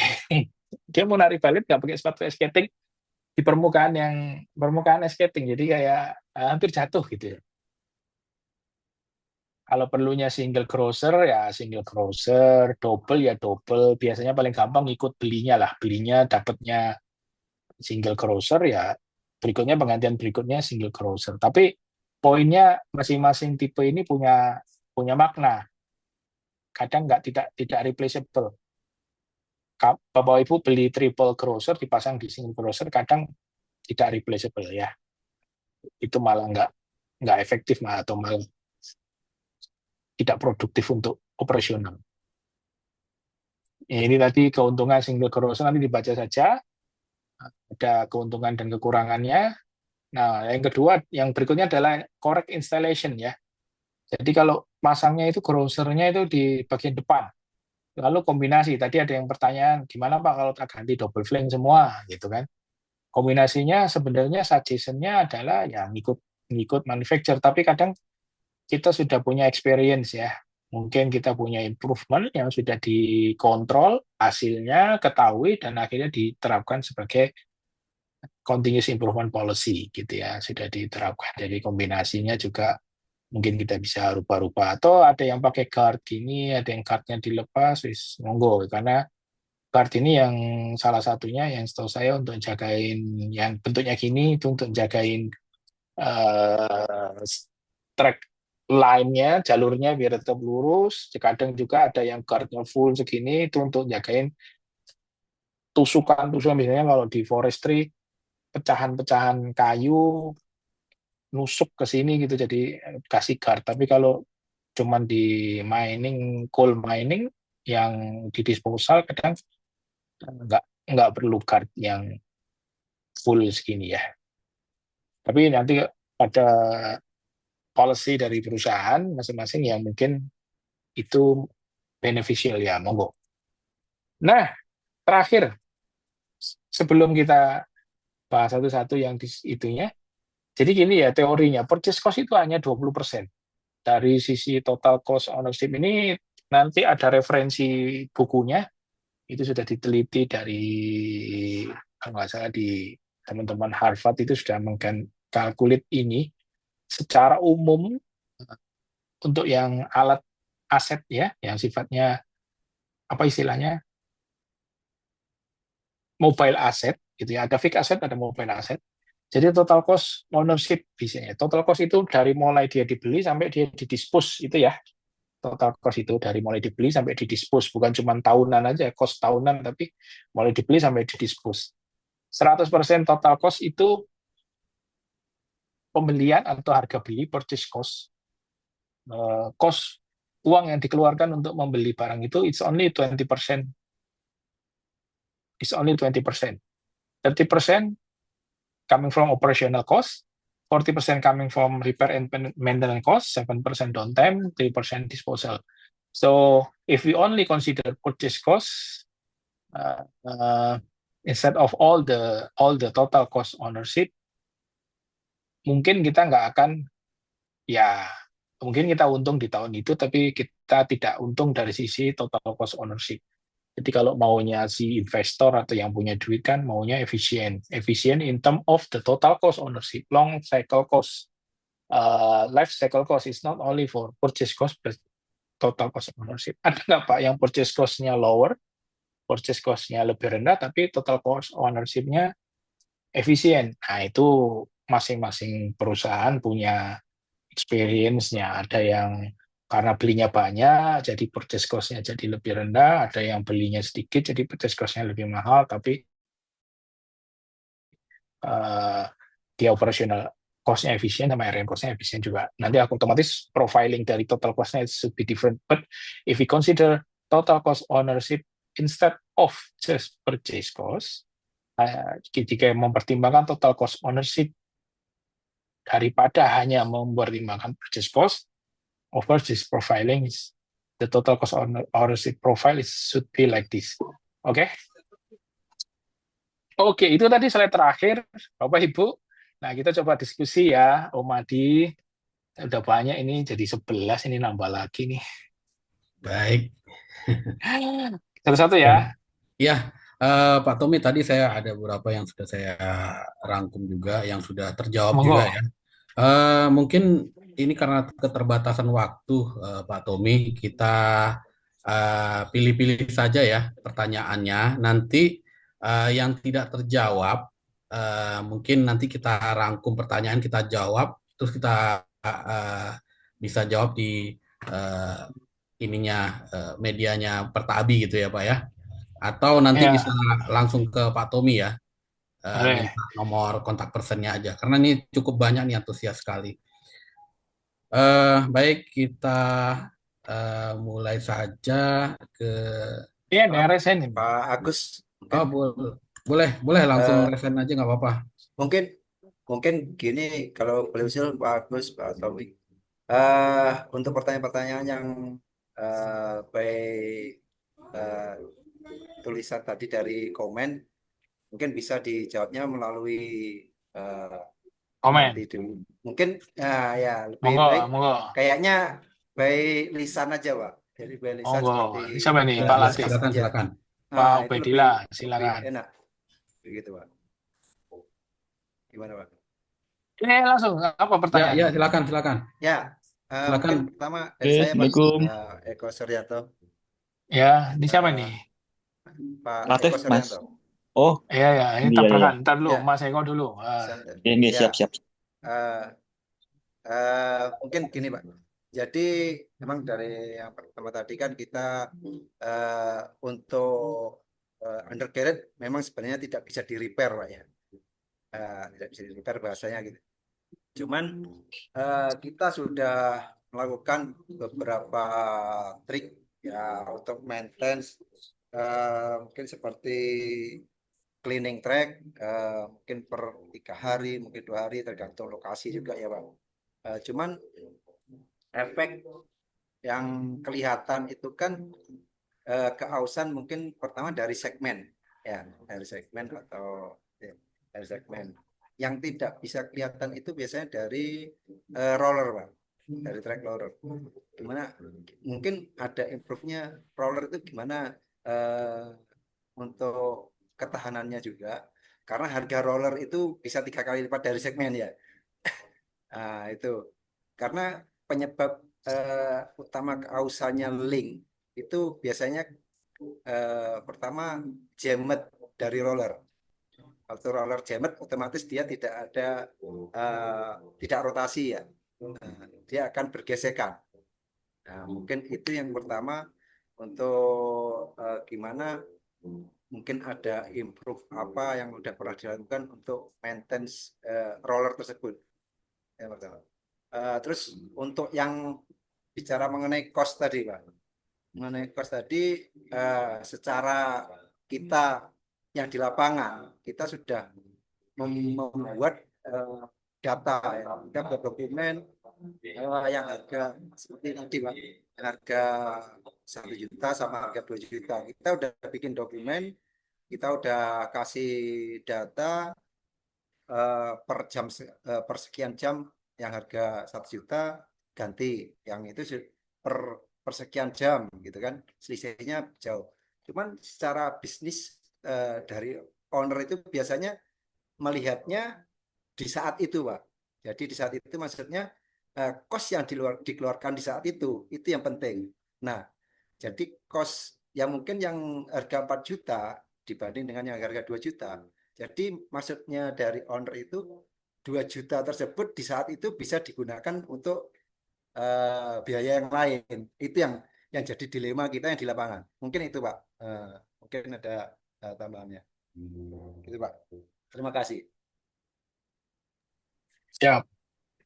Thank you Pak Suryanto. Pertama, kalau untuk yang improvement undercarriage secara umum itu Pak, undercarriage itu adalah sistem di alat berat yang relatively they have no any improvement. Nggak punya banyak improvement dibandingkan engine ataupun transmission ataupun final drive gitu ya Umadi ya. Undercarriage itu termasuk yang old school kalau saya bilang. Jadi dari dulu undercarriage itu ya ketika sudah ada improvement ya sudah itu biasanya sampai puluhan tahun ke depan kira-kira ya sama aja segitu ya. Dikeraskan atau tidak dikeraskan materialnya itu somehow they have no any big impact, nggak punya banyak perbedaan yang signifikan terkait dengan materialnya. Tapi kalau engine atau yang lain itu lebih lebih ini apa namanya lebih banyak improvementnya. Jadi kalau untuk pertanyaannya adalah supaya mempertahankan wear rate-nya tetap bagus, ya Bapak mau nggak mau harus ukur konsisten nih, harus diukur Pak. Sprocket paling gampang ukurnya ya dia kelihatan Pak di permukaan, tapi justru disitulah challenging-nya bahwa roller ini, apalagi yang bottom roller yang di bawah track roller itu perlu extra effort untuk maintain. Mau nggak mau Bapak harus dapatkan caranya untuk ngukur ya, untuk ngukur laju keausan. Kalau tidak ya seperti yang Bapak bilang tadi, Bapak akhirnya tekor di tracklingnya karena mungkin tracklingnya jadi kena, jadi terdampar dan sebagainya. Padahal harganya bisa berkali lipat trackling. Satu solusinya memang harus ukur, cari waktu yang tepat.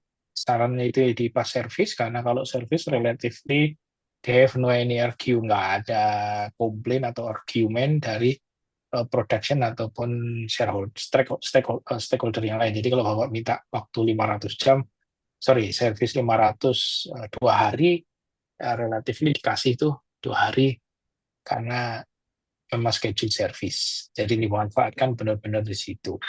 Yang kedua, mau nggak mau memang cleaning ya. Tadi Bapak sudah sebut cleaning. Kalau cleaningnya udah bagus ya it's okay. Tapi memang harus dibahas. Makanya saya nggak masukin cleaning di bagian slide-nya ya, karena debatable ya. Kadang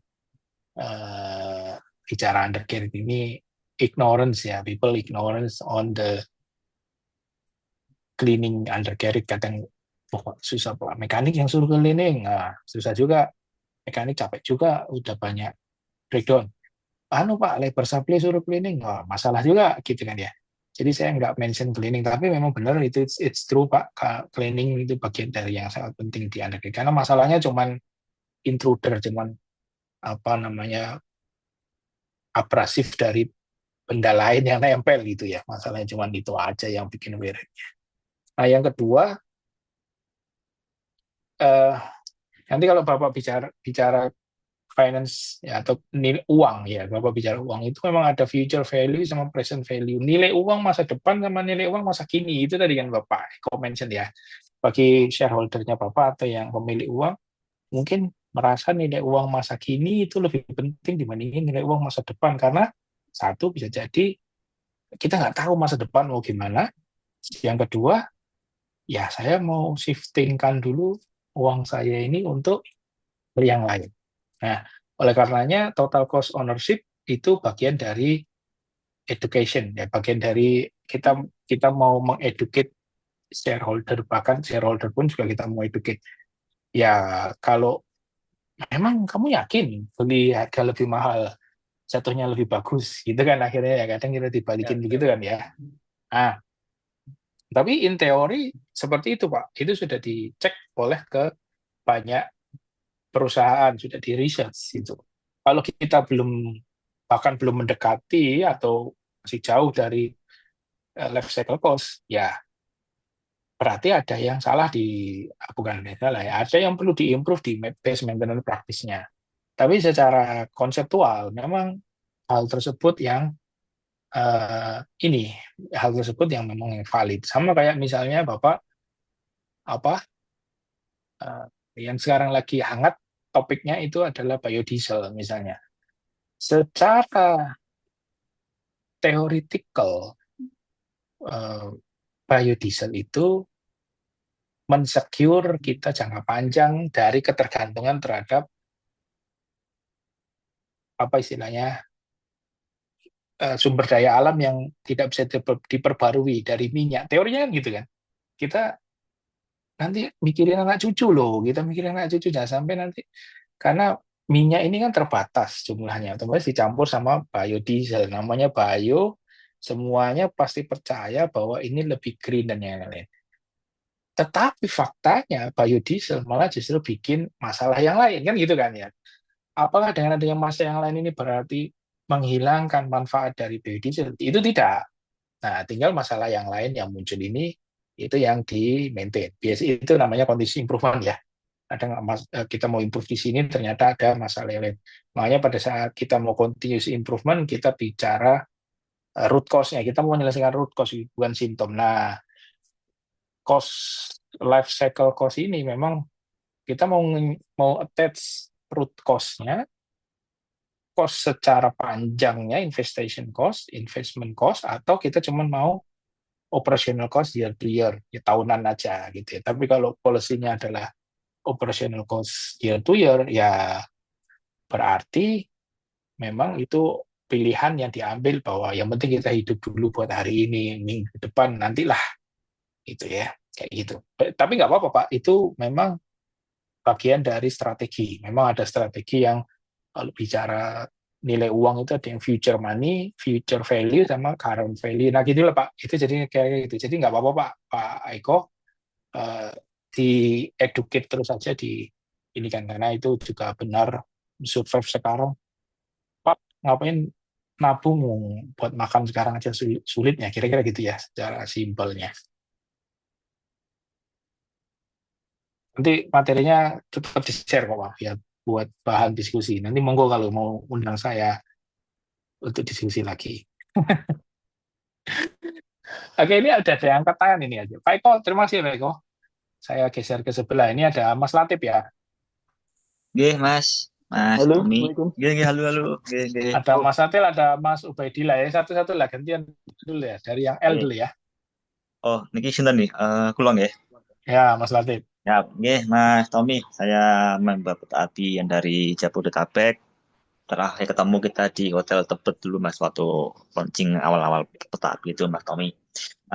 Pertanyaan saya sih gini sih, Mas, simpel aja. Saya di PT Arka ini saat ini di Project Kuari, Mas, ya, bukan di Batu Bara, cuma di Kuari Bogor, di Semen lah. Ada perbedaan lifetime. Kalau di batu bara mungkin UC yang sifatnya non genuine mungkin di rata-rata 3.000 4.000 sudah worn out di area trackling maupun roller maupun outboardnya sudah mulai copot atau isunya sudah mulai crack. Di project semen itu trackling itu dirasa tinggi, Mas. Lifetime itu tinggi, CPH rendah. Kita sampel aja contoh CPH yang excavator yang kecil lah, yang bersampel PC 200 strip 8 itu CPH bisa di angka 16.000 dengan brand non UT, Mas, ya. Kalau sebut non genuine lah gitu. Nah, ini tapi ada case, Mas, ketika kita berada di Medan atau di pit area Shell di Silverstone itu kan tanah itu ketika sudah kena air atau after hujan itu tanah itu bakal Mas lengket atau keras. Kita udah main congkelmen, udah main trackling cleaning, washing pakai water truck, cuman masih belum. Imbasnya gini, Mas, banyak ada beberapa link itu sudah mulai crack, Mas. Cuman cracknya itu tidak rata. Dalam artian uh, satu sisi link mungkin di beberapa link itu masih normal, Kak, usahanya. Cuman di sisi lain link itu masih tebel, cuman potensi cracknya tuh ada, Mas Tommy. Nyuwun dulu, Mas, solusinya kayak apa, Mas, ya? Ketika kita di area quarry, khususnya di Silverstone, ketika hujan materialnya lengket, kita sudah lakukan improvement washing, lakukan improvement congkelmen, tapi sering kita melihat link itu crack, Mas. Walaupun secara lifetime masih pendek, masih di angka 4.000, jalan 5.000, cuman link itu udah crack, Mas. Sering kita alami itu. Ada nggak, Mas, masukan kita untuk cara maintenance atau mengimprove UC itu, Mas? Mas Tommy, terima kasih, Mas. Oke, Oke, Mas. siap. Oke. Mau langsung dijawab atau satu lagi, Monggo. Mas Oke, siap. Adi, Om Adi? Ya, Pak Ubaidillah ya. Silakan Pak Ubaidillah. Nanti kita jawab sama-sama nanti Pak Tommy ya. Pak Ubaidillah. Ya. halo, Assalamualaikum. Suara saya terdengar, Pak? Ya, aman, Mas. Langsung. Oh iya. Baik, terima kasih Bapak Ibu sekalian atas kesempatannya. Saya Muhammad Ubaidillah dari Partai Indra Sejati, Pak. Kebetulan Pak Tommy tadi di biodatanya tadi ini ya pernah berkarir di Partai Indra juga. Mohon izin Pak Tommy dan Bapak-Bapak Ibu sekalian. Dari pembahasan tadi mungkin masih belum dalam ya Pak terkait dari judul untuk cost efisiensi terkait performance undercarriage. Mungkin bisa sharing dari Pak Tommy atau rekan-rekan Petapi sekalian. Kalau dibilang tadi kan cost undercarriage ini 50% dari perawatan atau owning cost ya, bukan ke owning cost.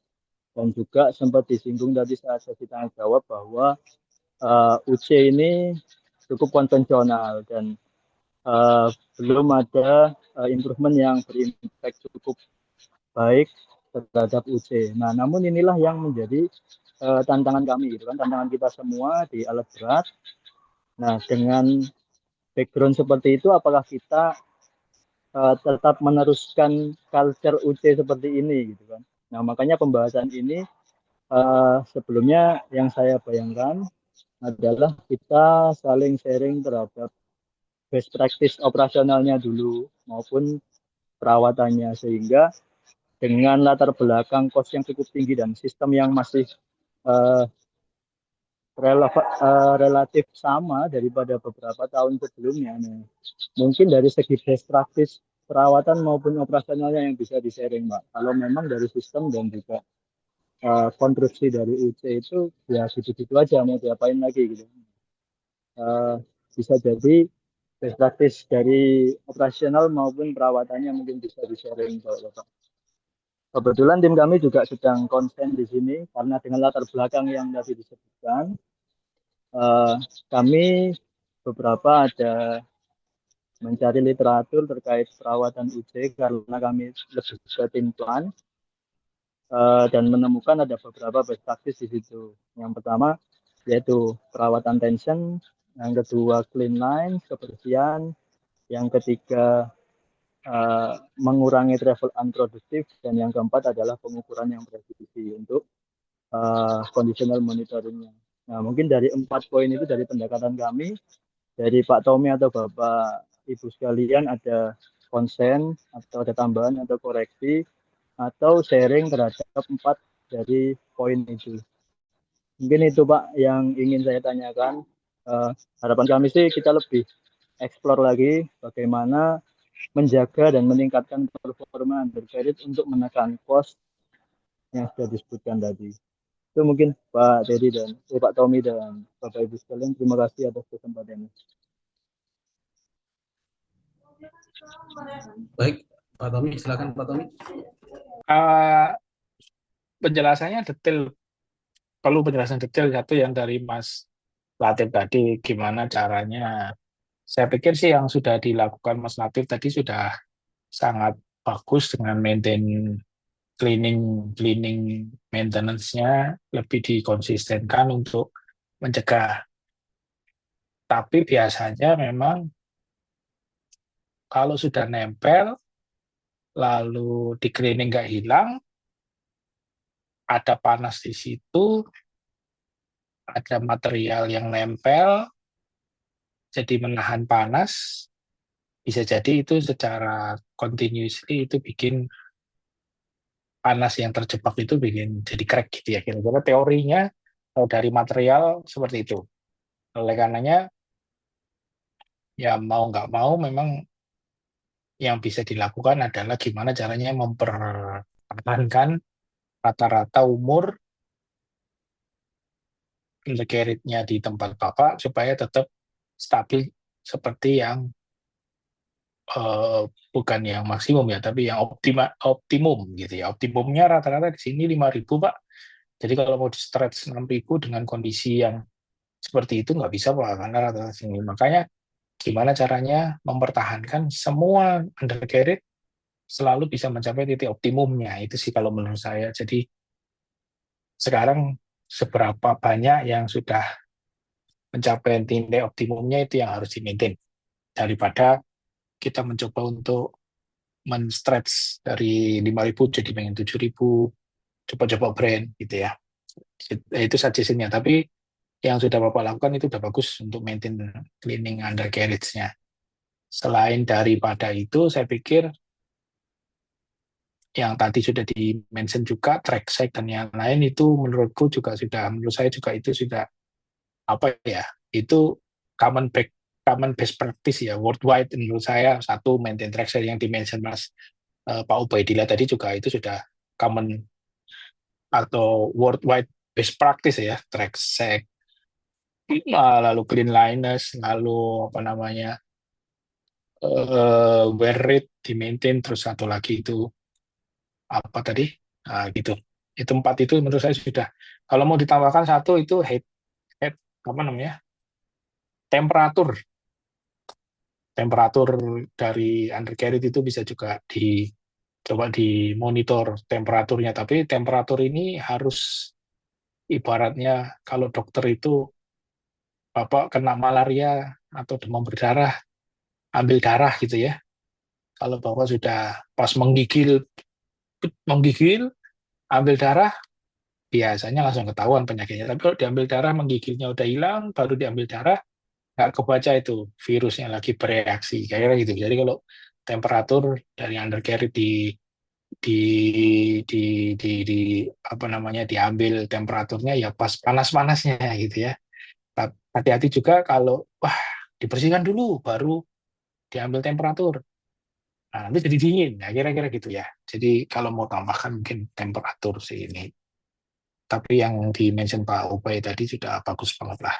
Tinggal yang nanti mau di-highlight adalah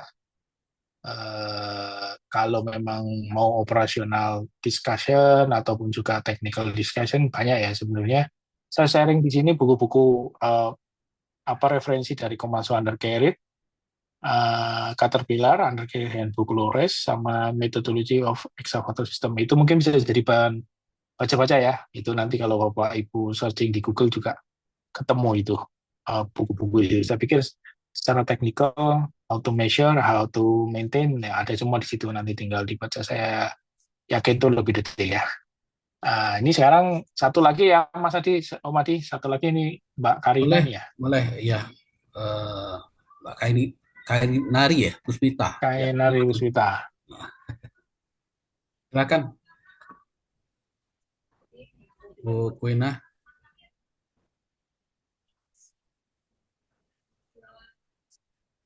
Kupina, Bu si di Kuina, mute. Assalamualaikum. Permisi, selamat malam, Bapak. Malam Bu. malam Bu. Saya izin mau bertanya, Pak, karena kebetulan ngambil prodi yang mungkin kedepannya akan berkaitan dengan pekerjaan ini.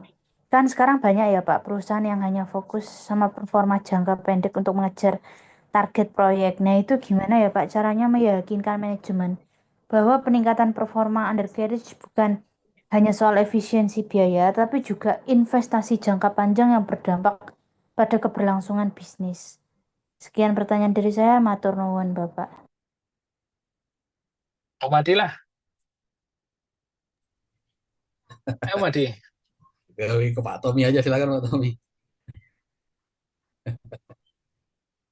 Iya, iya, iya. Ini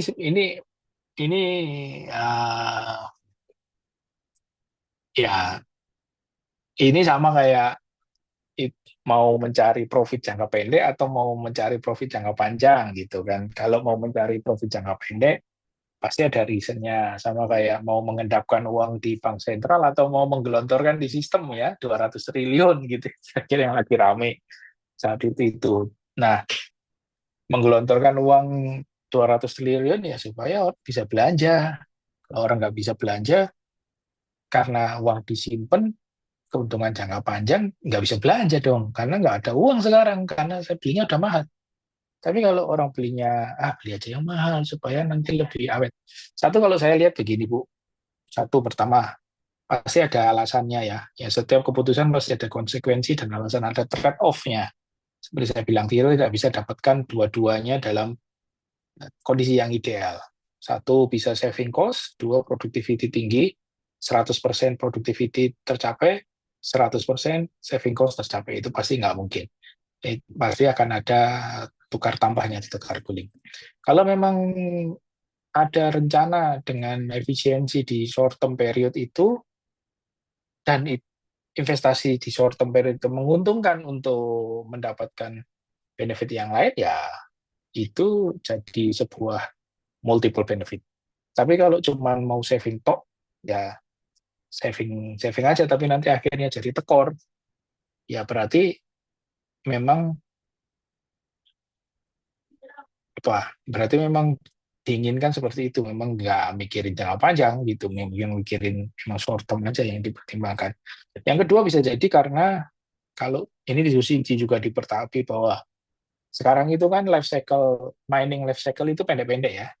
Dulu pemerintah dapat kontrak, perusahaan-perusahaan tambang bisa dapat kontrak 10 tahun, 20 tahun. Nah, sekarang dibatasin ya.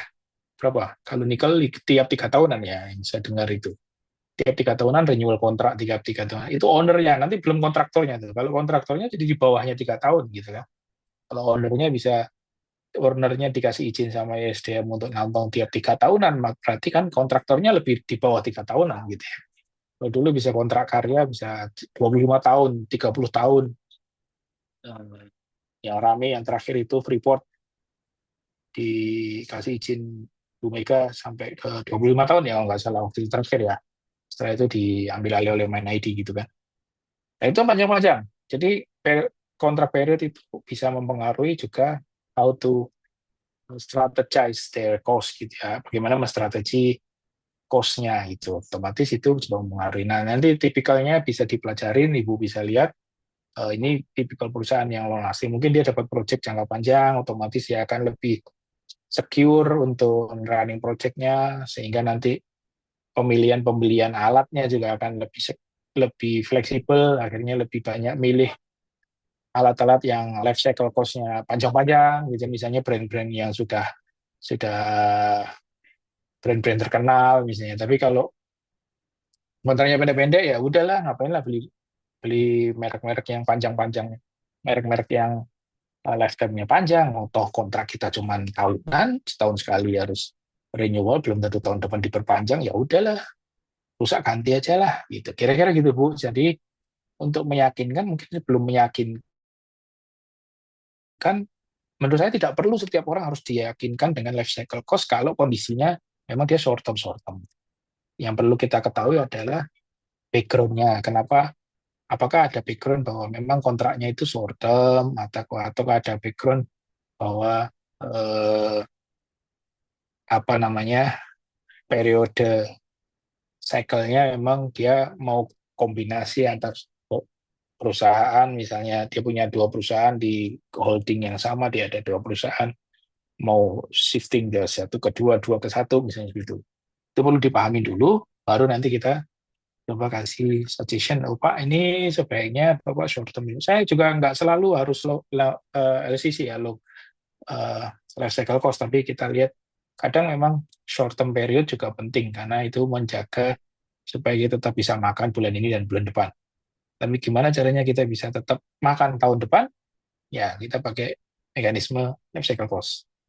Itu sih. Ini mungkin sebelum suggest, bisa dipahamin dulu background-nya. Kira-kira gitu sih, Bu.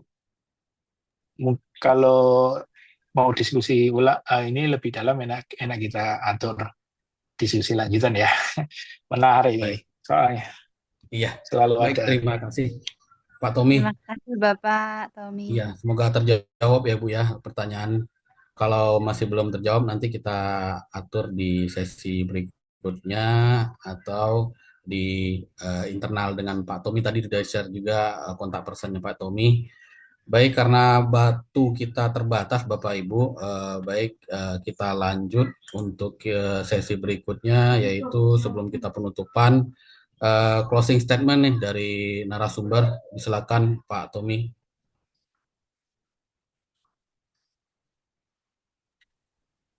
Maju terus, pantang mundur kali ya.